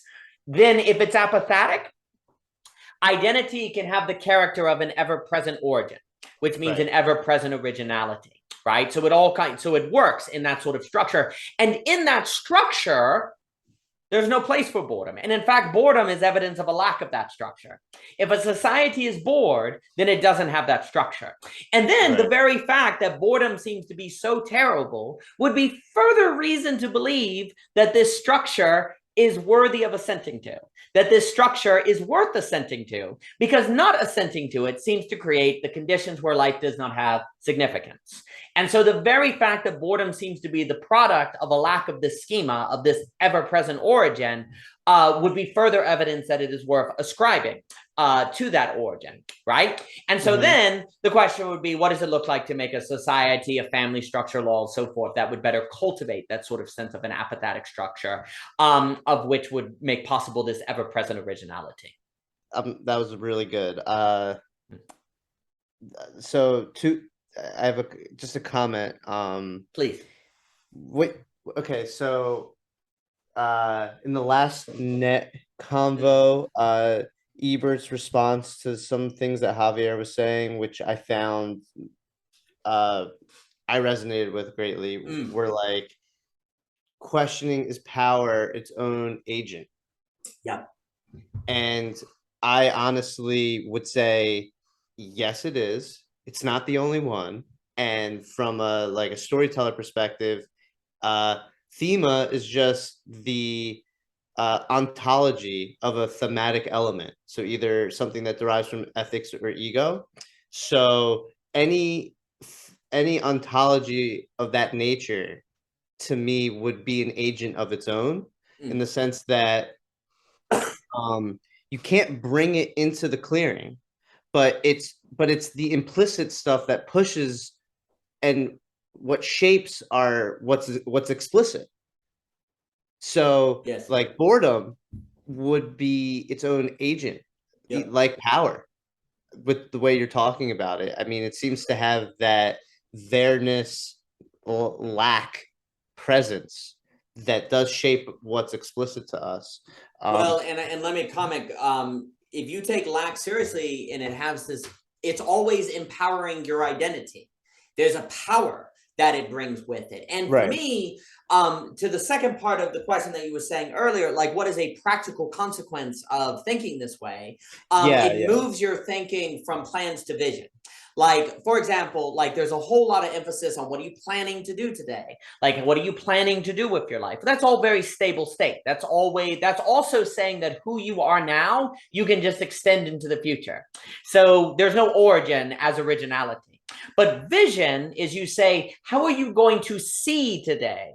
How are you going to cultivate your vision to carry yourself into the future so that you may meet whatever the future might be, as opposed to try to kind of shape it with your plans? So for me, and there's a lot of emphasis, like the Bible will talk about letting the Lord order your steps and different things. Like, there's a whole emphasis, there's even that kind of idea that man makes his plans and God laughs and different things. It's all comic, but it's actually pointing to something where plans are kind of stupid.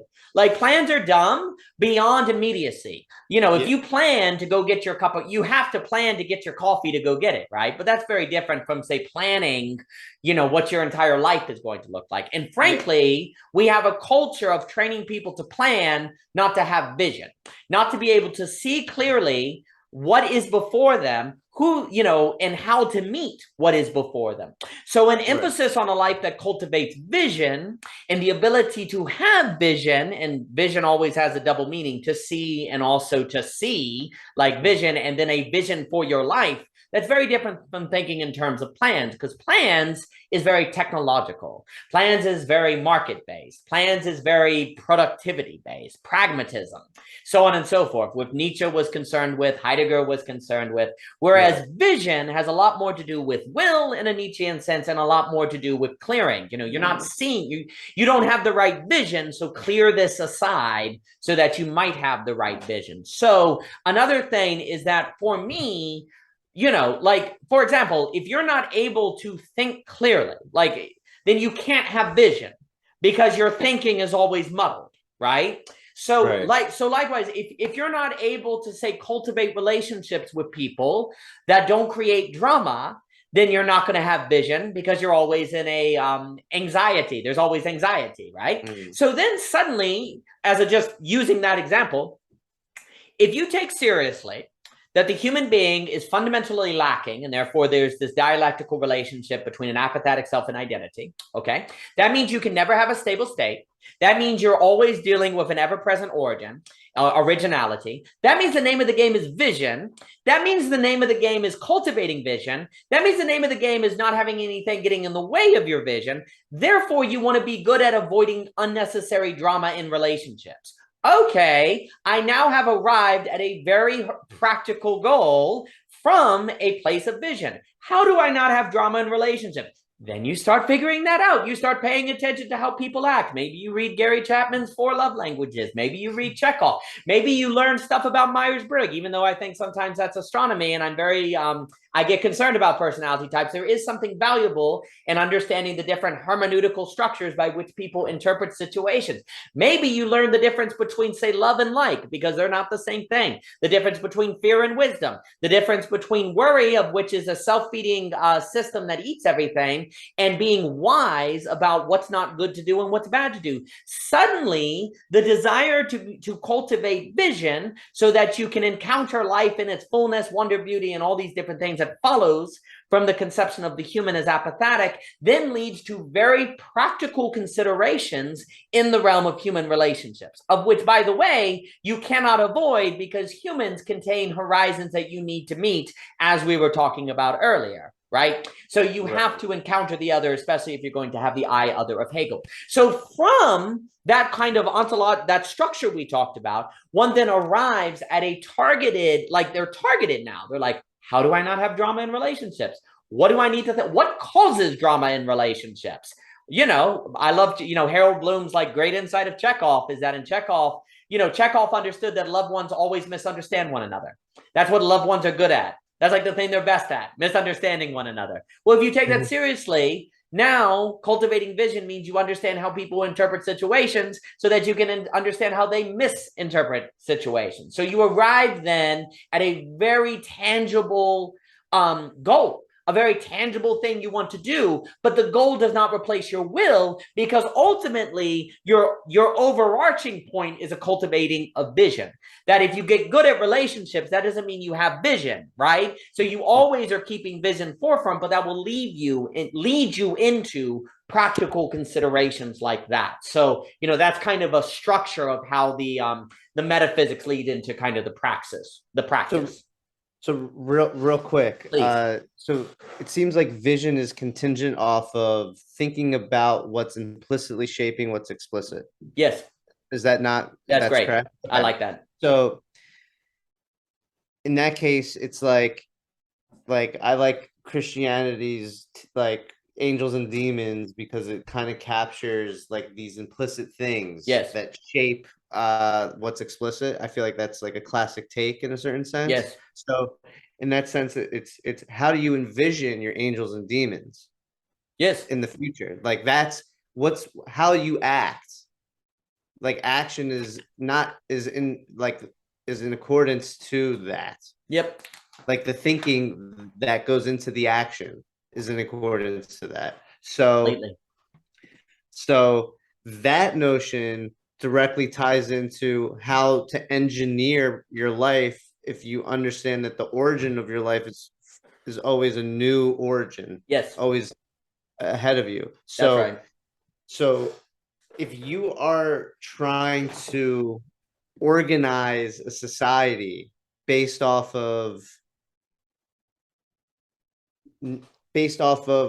how you want the angels and demons to, how you want to envision the angels and demons of that given society, the like what's implicitly ahead of us in a sense. How do you, and I'm going to tie this back to the truth isn't the rational. How do you do that if the vision is contingent off of what's truth and the truth is a glimmer that shapes the rationality. Like, how do you make a society that's supposed to be rational in a single way? Maybe that's the wrong notion that people take. It's like societies are like X, not like X and Y and Z, but just X. Like, if that's correct, sorry, and if that's correct, how do you get from how do you make it compatible where society is okay with X, Y, and Z all at once? Excellent. And then this goes with what you were saying with Deleuze in the net convo. I completely agree with your Deleuze take. Not the biggest Deleuze fan personally. I've read a decent, but not all of him. But basically, you're saying you want to create a society of localized understandings that don't ascribe to one understanding, but yet doesn't have the pressure and upholding like this strong meta understanding. Like, not like, you want the localized understandings not to be, the understanding itself isn't universal. Like, that's a lot of pressure, and that problem, and that gets into like narcissism and not changing. Where what's universal is the story that connects the localized understandings. The story is the universal translator. That's what's universal, is the translation of localized understandings. That's where I feel like Deleuze isn't really talking about the universal and the translation of understandings, and not what it takes to be your own universal understanding. Unless I'm misunderstanding Deleuze, which I easily could be. So that's just a comment slash question, I guess, of what you're saying. If all that tracks. That's outstanding. Excellent. Again, so a few things, to clarify, I'm not saying that plans are bad. The issue is that for most people, plans are their vision, or they don't have a distinction between those categories, in the same way that people don't have a distinction between true and rational. They treat them as the same thing, and then you get all the trouble. One of the great, you mentioned Augustine, and one of the ideas of his that I think is insanely important is that basically, evil is a disordered good. Nothing that exists is evil, it's disordered. Like, there's a real emphasis on order. Like, it's like order as in ordering, right? And it's like, basically nothing that exists is bad. Plans are not bad. Nothing is bad. The problems are the disorder. Rationality is not bad. The problem is thinking that rationality doesn't have a truth assent. Like, the problems is when you don't get it in order, or you see the ordering that is working out, right? Like, for example, there's nothing wrong with genealogy or learning your history and different things, as long as you don't have that replace the active role of the ever-present origin. That's a mistake. Like, if you learning about your history informs your ability to create and constitute your ever-present origin, by all means. The problem is that we tend to have a disordered relationship to our histories, where it removes from us the work of the present, because now we know who we are, and that's a disordered relationship to history, right? And so a lot of this thinking that we're talking about, I'll talk about conditionalism and contingency and ordering. That's what's so important. And one of the reasons why I think we struggle with clearing and a lot of this stuff is the brain hates ordering. It just wants to know right and wrong. What's good, what's bad. It doesn't want to say both. Both sucks, because then you have to order it and you have to keep both in mind. The brain hates it. So we're all naturally in the business of right and wrong, not ordering, not seeing both, not figuring out how they go together. Because when you start saying plans are good, but you also need to have vision, the brain gets so mad. It's like, what? There's a difference between vision and plans, and I got to remember it. And I've got to figure out the right order. And I've got to actively pay attention to myself to know what's at play when. Screw all of that. I liked it when I just had to deal with plans. Don't talk about vision, dang it. And that's where we don't ever start thinking, like Heidegger says, because the brain doesn't want to start thinking. The brain hates thinking. The brain hates thinking. The brain hates thinking. That's very important. The brain does not like thinking. We're like, but the brain, no, what are you talking about? The brain loves to think. No, the brain doesn't love to think. It likes to be alive. So it thinks just enough to have you get food, energy, safety, and survival. No more. It doesn't want to do any more than that, because all the brain wants is to not die. It doesn't want to think It doesn't want to die. Okay, that's all it cares about. And so it's very important to realize that your brain is a frenemy. It is not your friend, but it's also not your enemy because you need it, right? But there's a kind of antagonistic relationship going on. Your brain doesn't want to think, and it will do everything in its power not to think, right? Okay, so that's, that's an ordering principle. So likewise, when we start talking about the kind of idea of how you get different people with different visions, because everyone has to cultivate different visions to live with one another. To me, this is why all of this has to lead into like sociology. And I really like James Peter Berger. I really like James Hunter. I'm obviously obsessed with Philip Reeve. And all of them will talk about, and I'll use Hunter's language, he'll talk about substantive democracy, which is the notion that we really understand our differences and beliefs are very real. They're not like tertiary. They're like deep and ontological. But we understand that actually it is incredibly necessary for having people of different ontological groundings or grounds to debate one another, because usually what's best emerges out of the debate of those different grounds. This is important for Hunter. Hunter's kind of Heideggerian without knowing it. He talks about difference as grounds, basically. And basically, you know what's funny? He almost says democracy sucks unless people debate from grounds. Like, he's like, if we're just debating from like preference and taste, democracy sucks. If you really want powerful emergent change that's going to like have creative possibilities that you can't calculate or predict, then people need to speak from their ground. So a funny thing is, one thing is it's important in our minds, because there's a way in which when you start talking about these deep substantive differences, it sounds like democracy is doomed, like that we're all going to die and society's impossible. That's kind of the impression, when actually there's a view of it from Hunter where it might be where it's actually the only possibility for a truly emergent society is where people speak from these grounds. Yeah, it's harder, but it's where democracy can actually come into its or government or society in general, democratic republic, whatever, can come to its fullness, is when people are speaking from different grounds. So the question becomes the following: how do people speak from different grounds and not kill one another? Because that seems to be what's really difficult, right? Where you have religions fighting one another, atheists treating religions like they're a bunch of idiots, blah, blah, blah, right? So there is a cultivation of a certain ethical action between people that understands that difference in ground is unavoidable, difference in cultivation of visions is unavoidable, of which then would make us stop trying to make everyone like us, because we understand that's basically not possible without violence, because people are from different ontological grounds. Now, if your ontological ground is so great, then you should be beautiful, good, and true, and attract people into it, and that should come from the showing of your the unfolding of your being, as opposed to forcing people into it because they're evil for not thinking like you or something like that. So the first thing you would have to do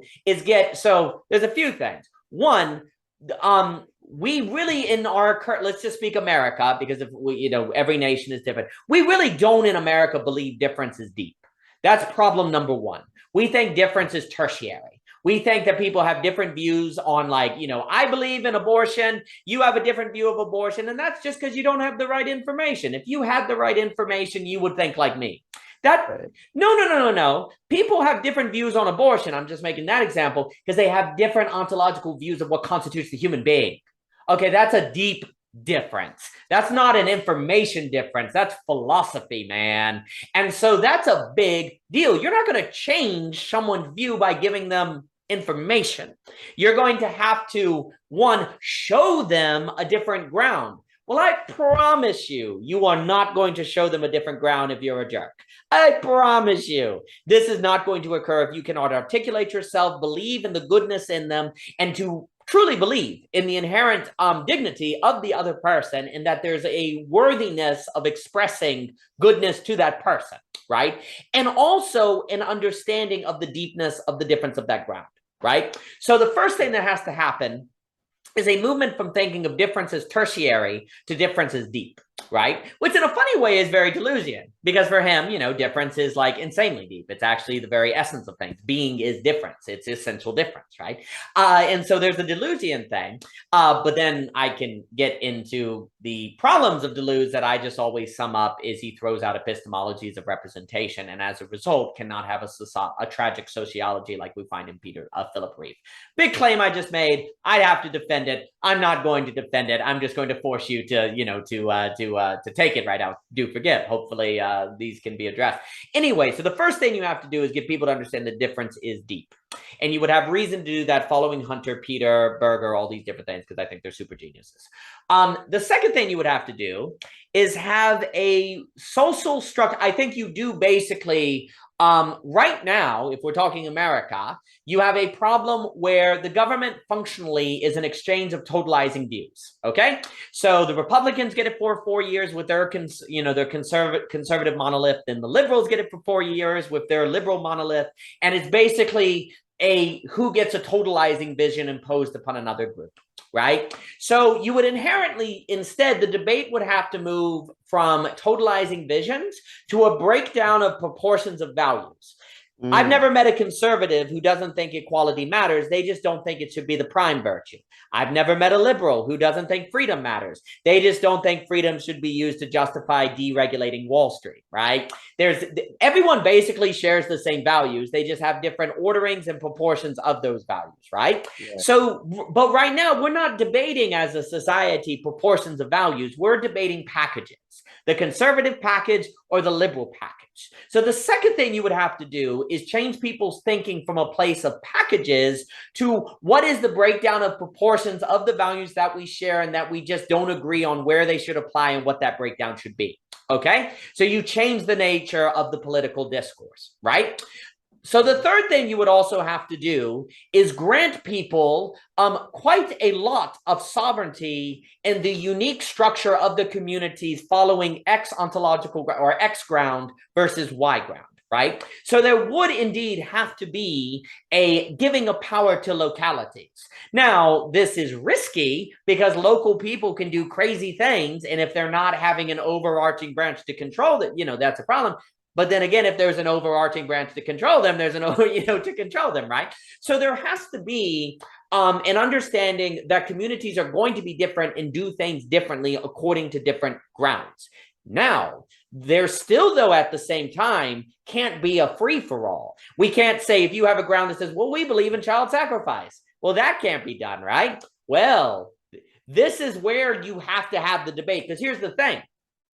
If you literally just said everyone can have to be their own ground, well, then everyone just go off and have their own ground and will have nothing to do with one another, right? So, but that's not really the issue, right? And that's not the relating that we're talking about. The debate between the communities have to be about what the universal principles are that are not contingent upon communities, of which would arise or emerge out of the debate on the breakdown of the proportions of those virtues. Now, that was a mouthful, but basically it would be like, hey, what do you think constitutes murder? Well, I think murder is when you kill someone and they don't want to die.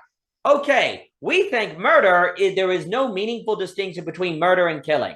All right, well, we have to pass laws for the entire country because we have to move between. So you explain to me why there's no meaningful difference between murder and killing, and I'll explain to you why, say, stepping on an ant is not the same as killing a baby, and suddenly you're in philosophy.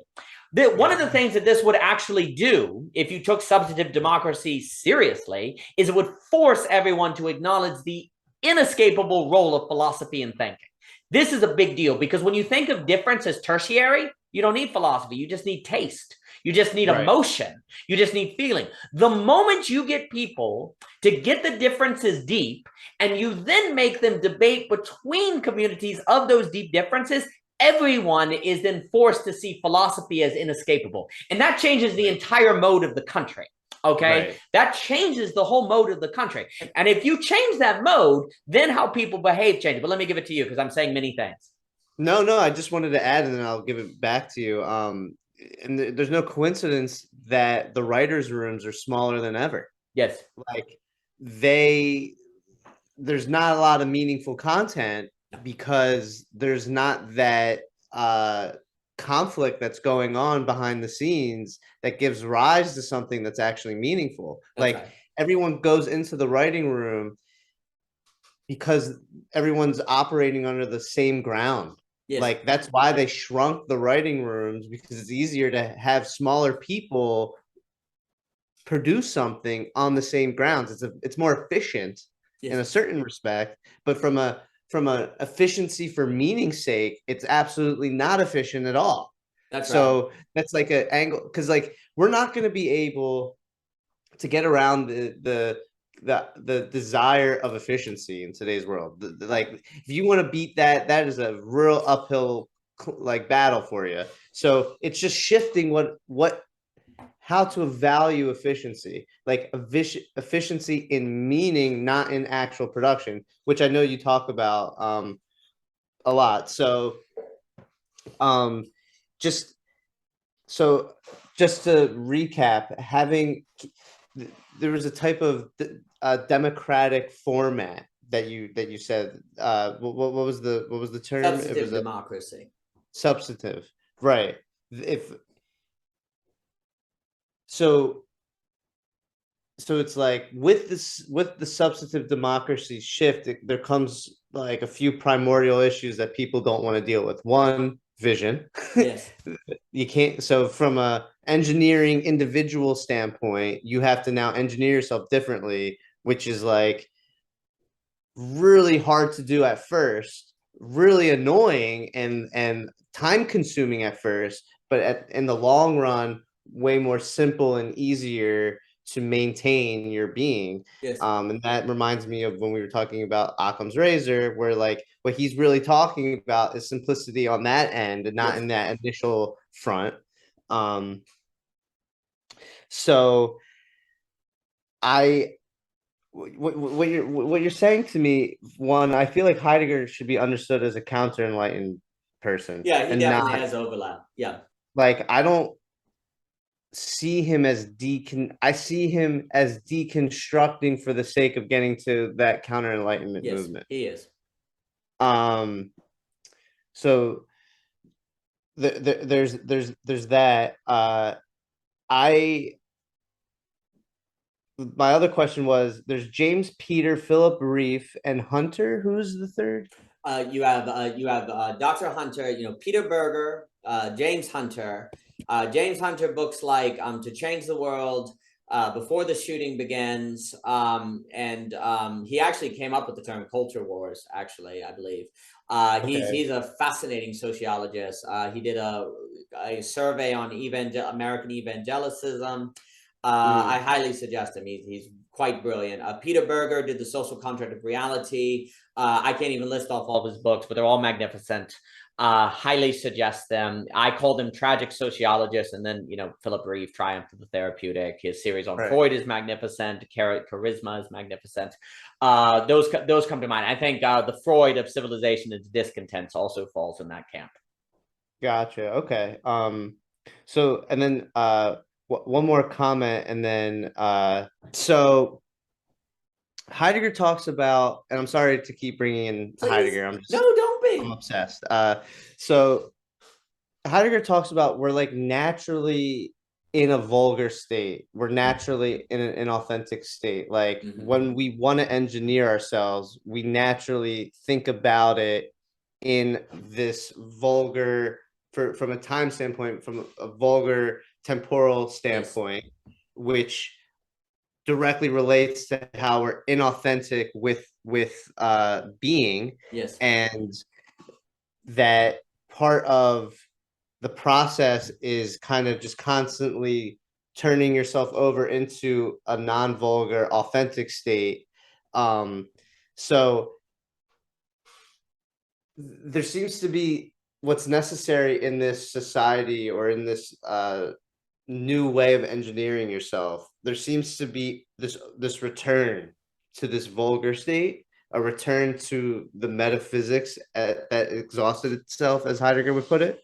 So how do you balance, like, just from like a very everyday standpoint? It's like I'm concentrating on engineering myself from this new standpoint, so I'm focusing on that. How on earth can I focus on that new project? It's always a new project, and maintain that old one that is also like, it's not just simply easy. It's not like simple to grasp. It's like, it's almost asking like, why did capitalism happen? Well, there's this long history of to know, and the enlightened movement, and just there's so much to know what's going on and to understand about it. So it just seems like a lot to juggle with, where it seems almost unnatural, because it's like you're juggling with so much. How are you expected to just constantly make a new project of yourself? Because that's basically what the society that you're talking about would be doing, is be enabling the individual to constantly have a new project for itself. Yep.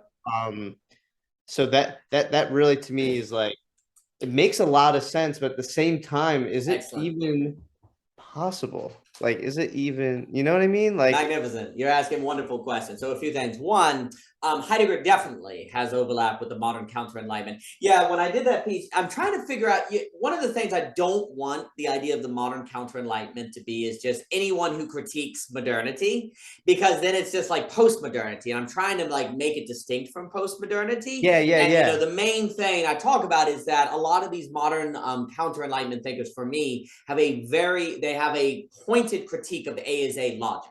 Like they even have papers on why A is incomplete. I'm not sure if Heidegger anywhere has a paper on A is A, but it is extremely clear that his entire project is a certain like, hey, we missed something. Hey, you know, there's a line of thought that we missed. Well, I will say, so like people get conflated, like, are you Dasein? Like, that's why you're not Dasein. Right. Like when he talks about Dasein and like our relationship to it, it's that we can't ever know it, partially because it is already ahead of itself. Right. So like he's just talking in such poetic but yet philosophical language where it's not as direct as what it seems. Oh yeah, like. And to me, that's where the, you know, I tried in that paper to not say these are the modern counter, and like, you know, there's a lot of sort of uncertainty. It's like there's overlap. I'm not sure. I do see the distinction that you're making, and it's a very important one. And I don't want to muddle that by saying Heidegger is in that category. But he clearly has thought in the category, and this is the other thing. The paper is like you can have thinkers that overlap and like practically speak. Like for example, I'm not sure if I can say Philip Rieff is a modern counter-enlightenment thinker, but he clearly understands the problems of modernism and clearly understands the problem of postmodernism. Right. So the moment you're critiquing both of those, you're kind of a modern counter-enlightenment thinker. But then at the same time, Philip Rieff does not.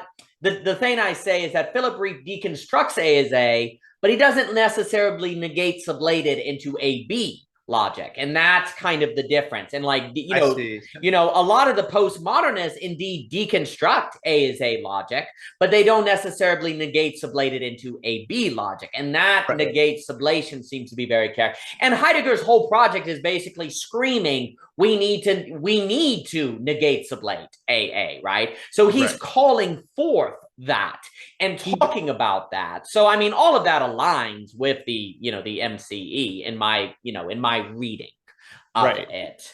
He basically says, from my understanding, that like Hegel does like the final like negation sublation that's possible within that metaphysics, and that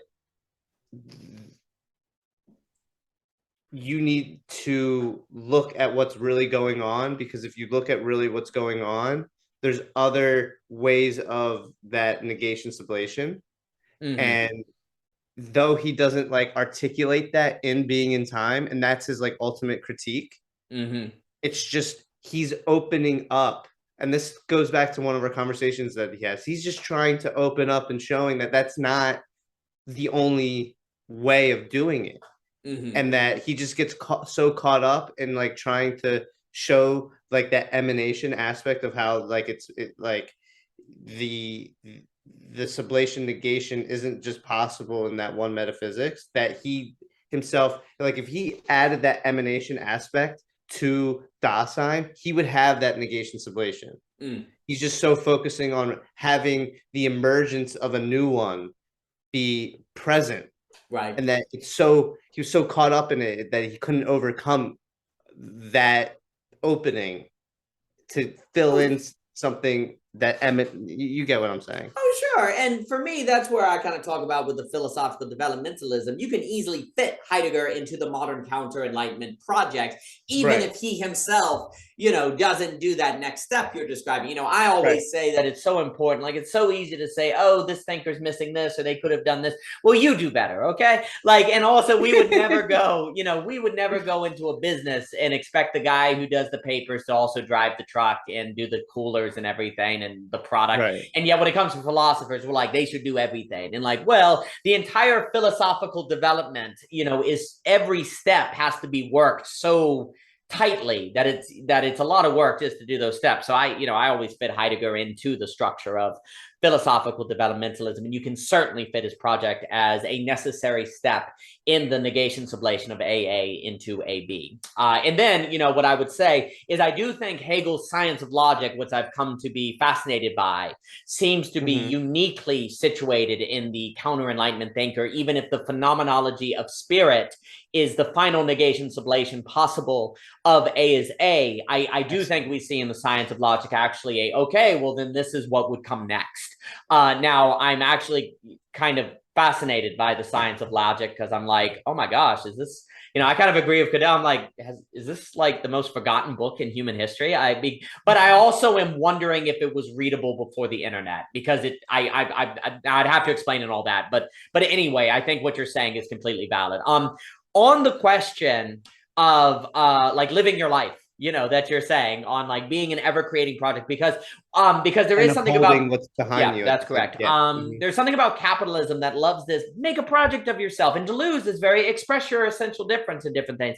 And I'm always taken, again, I reference the Bible. I'm always taken by how the temptations of Jesus in the wilderness are actually all temptations for good things.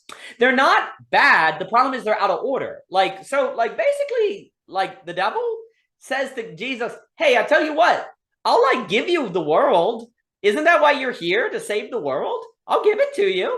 And Jesus is like, no, because that's in the wrong order. There's a certain way to do it. And if I do it this way, that's not the Father's will, and it will be the apocalypse, basically. So no, I have to go through the cross. Same goal, but the apocalypse, but a very different orientation. So when capitalism is like, make a project of yourself and be new every day, it's really close to the same principle. But the funny thing is, the way that it is off makes it infinitely off. In the same way that, it's the same goal. Satan's like, hey, the world's yours. But if Jesus actually takes that temptation, the universe ends, basically. Because God becomes evil, and God is bowing to the devil is God, everything breaks down, right? Just a slight disorder, and everything falls apart, okay? So capitalism, by defining making new of yourself equaling fitting into the capitalist machine, being productive and being expressed as an individual, ends up creating this blandness of difference. Capitalism today has all of this difference, but it's very empty because it's not grounded in this kind of substantive difference. It's a difference of expressed taste and preference and likes and interests. This isn't deep, and it's cheap, and it's not earned, and it's not worked. And if it's not earned, it can't condition you to be conditioned to experience life in a new way and to help other people experience life in a different way. Making a project, you see, the funny thing is, if we take seriously this idea of clearing and ever-present origin, the work that you need to do every single day is actually not make yourself a project, but kind of clear yourself aside. There's a lot more business of kind of, how do I get out of my own way? How do I stop letting my ideas of who people should be dominate my thinking of who they are? How do I let my ideas of what's going to make me happy get out of the way from actually the joy or intrinsic will that I already have that can shine through? So when capitalism emphasizes making a project of yourself every single day, the emphasis is on you building yourself in an autonomous AA, as if you know who you are to build yourself. You know, the apathetic subject says you cannot make a project of yourself every single day because it's not possible for you to fully know who you are to make yourself such a project. Instead, what you can do, if AB is the case, is work to get yourself out of your own way. Your project is clearing, and the work that you can do every single day is to make forth the ever-present origin, is to stop assuming you know what is best. Stop assuming that your ideas of who a person are is in fact that person. What you think you're incapable of doing, stop assuming that is what you're incapable of doing. So you become much more skeptical of yourself, not in a cynical way, but in a knowledge that your brain doesn't want to think. Your brain hates thinking. And so you force your brain to think against itself so you can get out of your own way so that you can actually encounter the ground that is always there that you keep yourself from getting to. So your work becomes a work of moving yourself aside more so than it becomes a work of building yourself up in a sort of project manner. Now, you remember your past because you remember all the times you didn't do that and how stuff went to crap. When you assumed you knew what was best for people and you imposed that upon them, or you worried and all the other things that come from that, how did that work out for you? How'd that go? That go okay for you? Probably not. You know, how did those plans that you had on what was going to be the best life and make everyone happy, how'd that go for you? Not too good? I bet you improvised. I bet you didn't actually follow through with the plan you originally thought. Oh, it's funny. It's almost like you should cultivate vision more than plans. So actually you remember yourself in the like I find that thinking about the past and remembering patterns and seeing how things unfolded, not how you planned for them to happen, but how they actually happened, only furthers the case that you should emphasize vision and clearing as opposed to planning and imposing. Because planning and imposing and projecting, constructing, tend to fail and tend to cause misery and don't tend to cause a built horizon. By all means, you must plan to get gas at the gas station so that you can go to the store. But this is in the context of realizing that planning is always in the immediate structuring of how to make those kind of basic things occur. Planning should be not the dominant, it should not be the dominant mode of your being. People make planning the dominant mode of their being. They make it the way that they be. They make the way that they be a plan. And that's sad because once you make the way that you be in the world a plan, well, then of course you're bored. You know what's going to happen. You planned it and nothing new can arise and nothing can change you because you've planned it all out. And then you've invested your ego in that plan. So if it doesn't work out, you're sad and you're upset and you're pathological and you tend to take it out on others and yourself. And so the practical consequences of trying to construct yourself according to a project and a plan means that there is now a standard of failure, meaning that plan. And so you can fail and you will probably fail because plans tend to never be good enough. And if they are good enough, you probably smashed out difference. You probably kept uncertainty out. That's why it works. The effectiveness of a plan often can be evidence that you didn't allow complexity and difference into it. So now you're tribal and closed-minded and a fundamentalist in a very bad way. Oh, so planning tends to shut out difference. It tends to shut out newness. It tends to create boredom, and it creates a standard of failure. Whereas if you're living with vision, you don't know what's going to happen, so you can't fail. You can't fail, you know, because you're cultivating vision and your goal is the unexpected. You can't fail to encounter the unexpected because it's unexpected.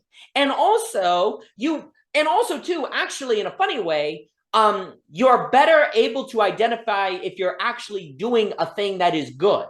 Because if you plan, your standard is the plan. Well, are you so sure the plan is good? Well, you don't allow yourself to think that. But vision, you can tell if you see more beauty, truth, and goodness in the life phenomenologically. You may not be able to quantify it, but you sure as heck can qualify it. You certainly can know it in experience, and other people can know it in experience. And so funny enough, You don't have as much of a standard of failure in vision. It's more graceful, if we use a kind of Christian language, but actually there is success in it. And it tends to be a very practical success that at the end of the day matters to you, as opposed to some plan that tends to just fit into a capitalist system.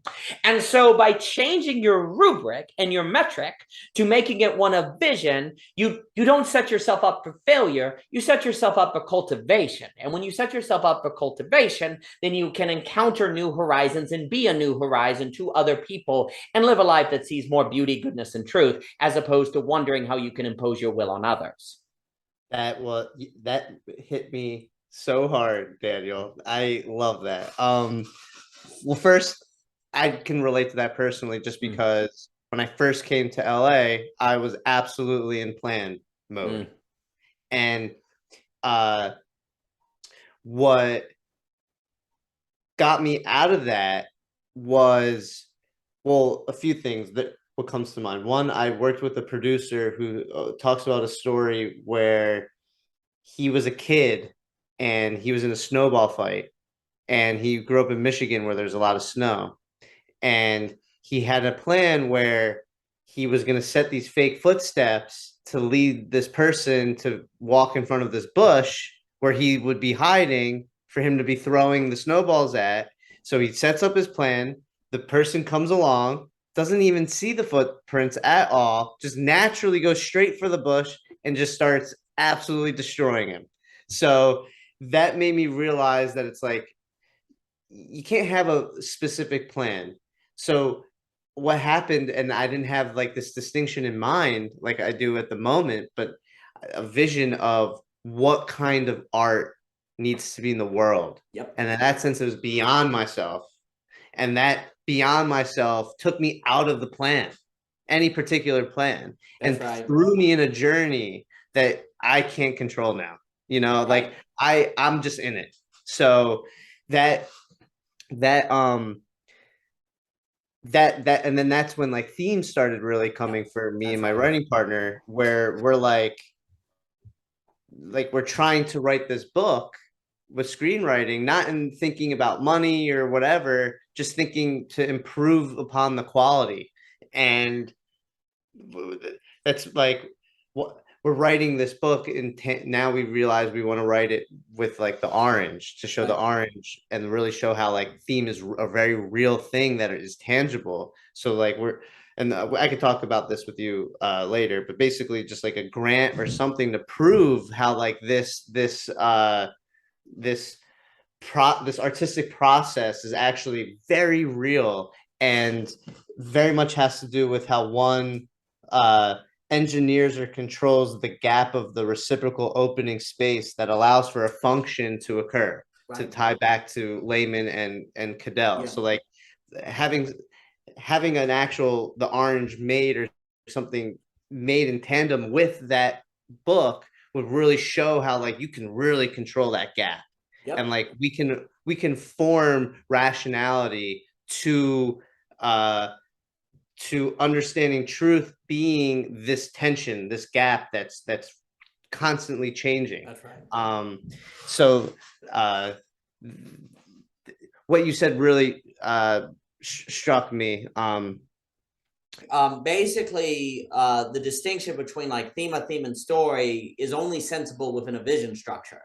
And that's kind of the horror, right? Is like if you're plan-based, you also cut yourself from the ability to even see and get that. Right. And so then you're kind of like, you don't have the vision to see vision in a way. Right. And so that's really bad.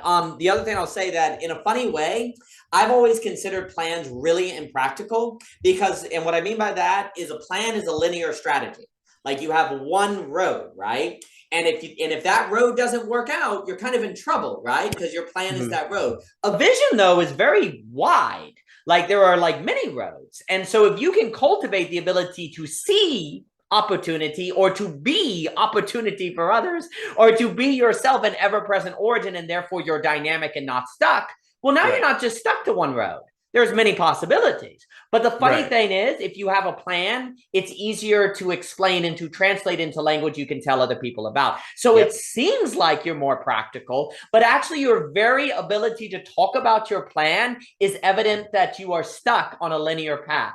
Whereas when you talk about vision, you actually have the ability to like see more, but you cannot explain it to other people so readily, so it seems less practical.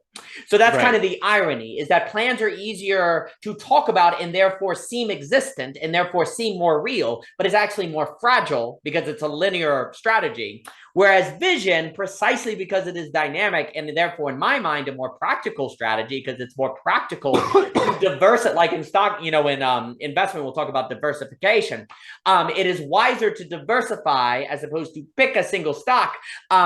Maybe you get lucky and you just happen to pick a good stock. The chances of that are very low. Likewise, the chances that your plan is good are very low. So it's good to diversify. Vision is a diversification strategy. But because it's a diversification strategy, people can always say, what, you don't have conviction in any of your picks? You don't know what you're doing? What's going on? You're just diversifying. So ironically, vision to me, you know, the funny thing is, and I just make this point because I think it's important, and then I'll give it back to you. Vision sounds less practical because we are so trained to think of plan as practical, and vision is kind of misty and kind of like, you know, kind of, oh, vision or whatever. No. Vision is a dynamic, diversified strategy that actually is more probable to work out because it is not bound to a linear course. Whereas plans are bound to a linear course and ironically are therefore less practical because it is less probable that that linear option will work out as you planned it, given the complexity of life. But plans seem more practical because they're easier to talk about. And so therefore you get social confirmation that it is practical when it is not. It is very, very, very unpractical and not wise and not a good diversification strategy to focus on plans as opposed to vision. It is far more wise to be able to operate dynamically as opposed to linearly. But the funny thing is, to really get that, you also have to do it. And if you don't do it, then it doesn't sound, you know, you don't totally get it. And therefore it seems like plans are more, well, the other thing is a plan is in a plan being easier to communicate, it's easier to understand what you're going to do. And therefore we assume that therefore you will do it because we know what you're going to do. And therefore it's clearer. Therefore it's more practical. Right? That's the logic. That's the logical structure that goes forward. But in vision, you are definitely going to do something. But the thing you're going to do will be relative to the information you receive at the time of the decision and the unfolding and the clearing. And actually, therefore, the probability it works out is higher because you're responding to the information live. And so it's far more practical because it's quite foolish to practice relative to information you don't know, which if you're planning, you must be doing. And so vision is far more practical. This reflects the problem of AI. Yeah. AI has no vision. Well, that's correct, I think. I think AI has to be fed vision. And I think the problem may happen. I am concerned that AI will greatly increase the likelihood we make the mistake of thinking the true equals the rational in the same way that we're going to think that vision does not have to play a role. I think that's exactly right. Now, people argue general intelligence versus AI overcomes that problem. I don't know. And I'm not sure about that. And also, I'm not sure how general intelligence could ever calculate a rationality that assumes the apophatic subject, because by definition, the apophatic cannot be calculated. So that problem would ultimately, to me, the apophatic subject is to actually place a ultimate kind of limit on where AI can go. And that's why another reason why it's super important, because if ultimately the human has something apophatic to it, well, then AI can never reach it, even if it's a general intelligence. So that means the human will always have something unique if they choose to see that, right? But that would require a certain conviction, dare I say, vision, to be able to hold oneself faced with those pressures. Yeah, that was the move that I was going to go, where GI would be having some sort of vision, but like you said, I don't know what that would even look like. Yes. I to me, like, my response has to do with like my structure of understanding the situation, where like basically the GI, they would have to be like a character, like an actual protagonist, like a not a protagonist per se, but like a character that has, it would be the protagonist, and this is just raw thoughts here. Sure. It would be a protagonist that has a thema. Like, that's the real key, is just having a thema and then constantly reevaluating your theme to how you conceive of your thema. Yes. And that constant reevaluation, that's what, like, I think when people talk about GI, that ability to self-relate the information that it's put in, that self-relation to me is that constant going back and forth of what's my conception to the thema, what's my theme, and that constant reciprocalness. And that, I think Layman captures that very well with how he talks about the reciprocal opening in the video. I haven't watched all of it, so maybe I'm not understanding what he's saying fully yet, but I just think it like that any form of AI that isn't trying to get the capture what the vision is really, I completely agree with you, where it's going to get worse. Like, boredom is going to be like horrible. It's going to be really bad. Like, people might not be working or doing things. Like, they won't know to do things because their ability to have vision will be so shrunken. And that's not the right way of saying it, but it would be so small at that point that, like, they're so focused on planning, but AI does all the planning for them. It's like, what's going on, guys? Like, you're not even human. You're not nothing. So, a few things on that. And I fear I don't know where 3 hours go. It's just like that. I love speaking with you. I sadly will have to run, but we'll have to do this 9 more times. So that's great. But what you bring up actually ties very much into the question of like the social structure that we've kind of been pointing at in different things. Right. So for me, the coming AI situation and how I use, when I started the conflict of mind, in the Truism, the Rational series, a lot of it was, I would have framed it as the glowing inevitability of the encounter of difference due to globalization. And so for me, we were going to encounter more and more difference. So that meant that people would have to learn to live with greater and greater difference. And they did not have philosophies or epistemologies, ontologies, or a notion of the aesthetics of which would prepare them for that. Now, I would also add that to me, a lot of the work is in the business of being ready for AI technology. And, what Cadell asked, we'll talk about the singularity. And we've talked about the singularity. And to me, the singularity wasn't particularly the issue that was kind of a thrust of my thinking, but it was the increasing globalized state where more and more people would be networked together who did not understand one another. And what would that mean? And how would one structure? Now, if you follow that logic, that takes you to the singularity. So I think it's on a continuum, right? Basically, if we don't have AB logic and AB ontology, a counter-modern enlightenment, if we don't have intrinsic motivation, if we're not able to think of the subject as apophatic, if we're not able to cultivate skills of clearing us aside and having being come forth, if we basically don't cultivate a lot of the stuff that we're talking about, when AI shows up, we are going to be so pathologically overwhelmed on every conceivable level that it's very likely that it won't be good, that bad things could, that world governments will do things, economics will collapse, like it will be a disaster unless people condition themselves to go, wait a minute, I could use the general intelligence to cultivate my own clearing and horizon. Not to replace the human, but to use the human. Guess what? You are not going to use AI unless you have a meaningful distinction between vision and planning. Because if you don't have that distinction, then technology is better than you. So sit down and watch Netflix. But if you have that distinction, there is always something humans can give the AI that the AI cannot give itself. But if we don't see an intrinsic reason and have a correlating intrinsic motivation to do that, then we won't.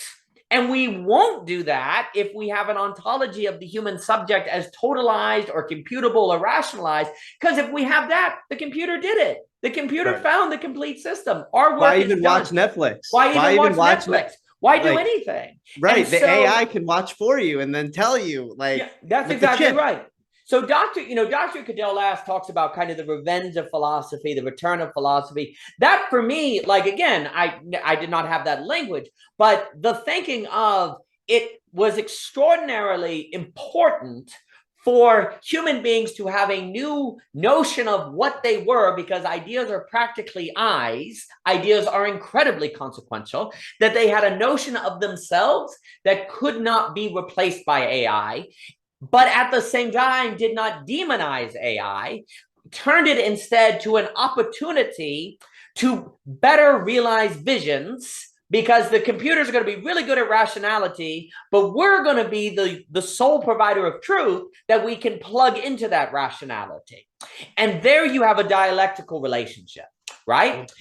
There you have humans and AI in co-laboring, almost like Adam and Eve, almost like a co-laboring, as opposed to a replacement model. But if your thinking is AA, then we're going to be replaced. And, you know, you're either replaced, or you say, well, man will be replaced by technology. A lot of people think that way. Or we're going to have to destroy all technology in a Luddite way. Or just this kind of pathological oscillation. We don't know what we're going to do. We're not going to do. And basically in that uncertainty, you have Russia invading Ukraine, as Dugan says, as a resistance against the West. You have all this kind of crazy government policy that's all over the place of, you know, universal basic income. No, don't do universal basic income.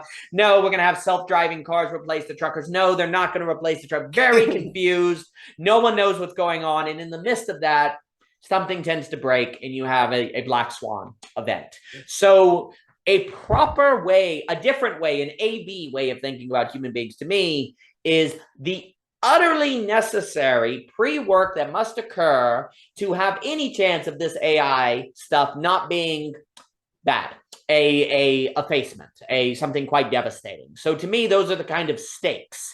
Now, the next question becomes, what does the society look like? And this is where I have to mention things like breaking down the college monopoly on credentials. We have to talk about making the fundamental value of the economy a dialectic between creativity and energy, not fiat currency. We have to talk about using the NFT function, not the pictures, but the NFT function to possibly create a reason to price horizons, which are ways of seeing the world as opposed to just goods and services. So you get into intrinsic research code with Anthony and the papers we do on that.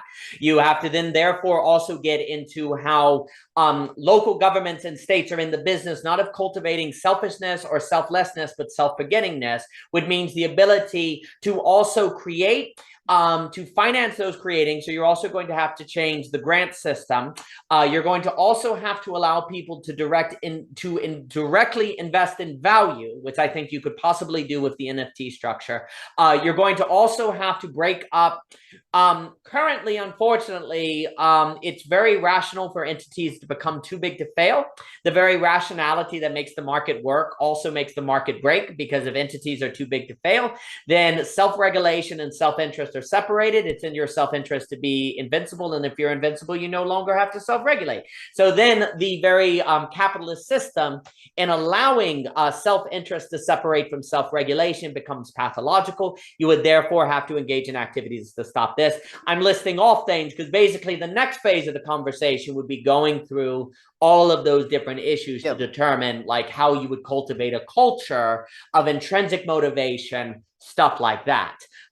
So that's where it would kind of lead once you get to this point in the conversation. Yeah, I definitely think we should pick it up on, I put in my notes, the non-rational society. I feel like you like could easily write a piece on that. Like there's just so much, like that's a book. I mean, there's just that's so many belonging again. categories. That the hope of belonging again, where you have the explain, which is part one, then you have the address. So you have the explain versus the address. The explain is part one, which is going to be the survey on, and the first 35 pieces are up to about page 400. It ends around page 700, and that's where you go through Peter Berger, Philip Reeve, all the sociologists, your Freud, Durkheim, the structure, Charles Taylor, more people. Then after you explain the sociological structure and how society is structured, you then have to deal with the problem of givens and releases on the particular details of how you would cultivate these things in different socio-political structures. So that I like the idea of a non-rational society, because basically non-rationality, self-forgetfulness, intrinsic motivation, these and the pricing of horizons would be some of the main principles of that structure. Awesome. So yeah, I'm so down to keep going with this. This was so great for me. And I enjoyed it.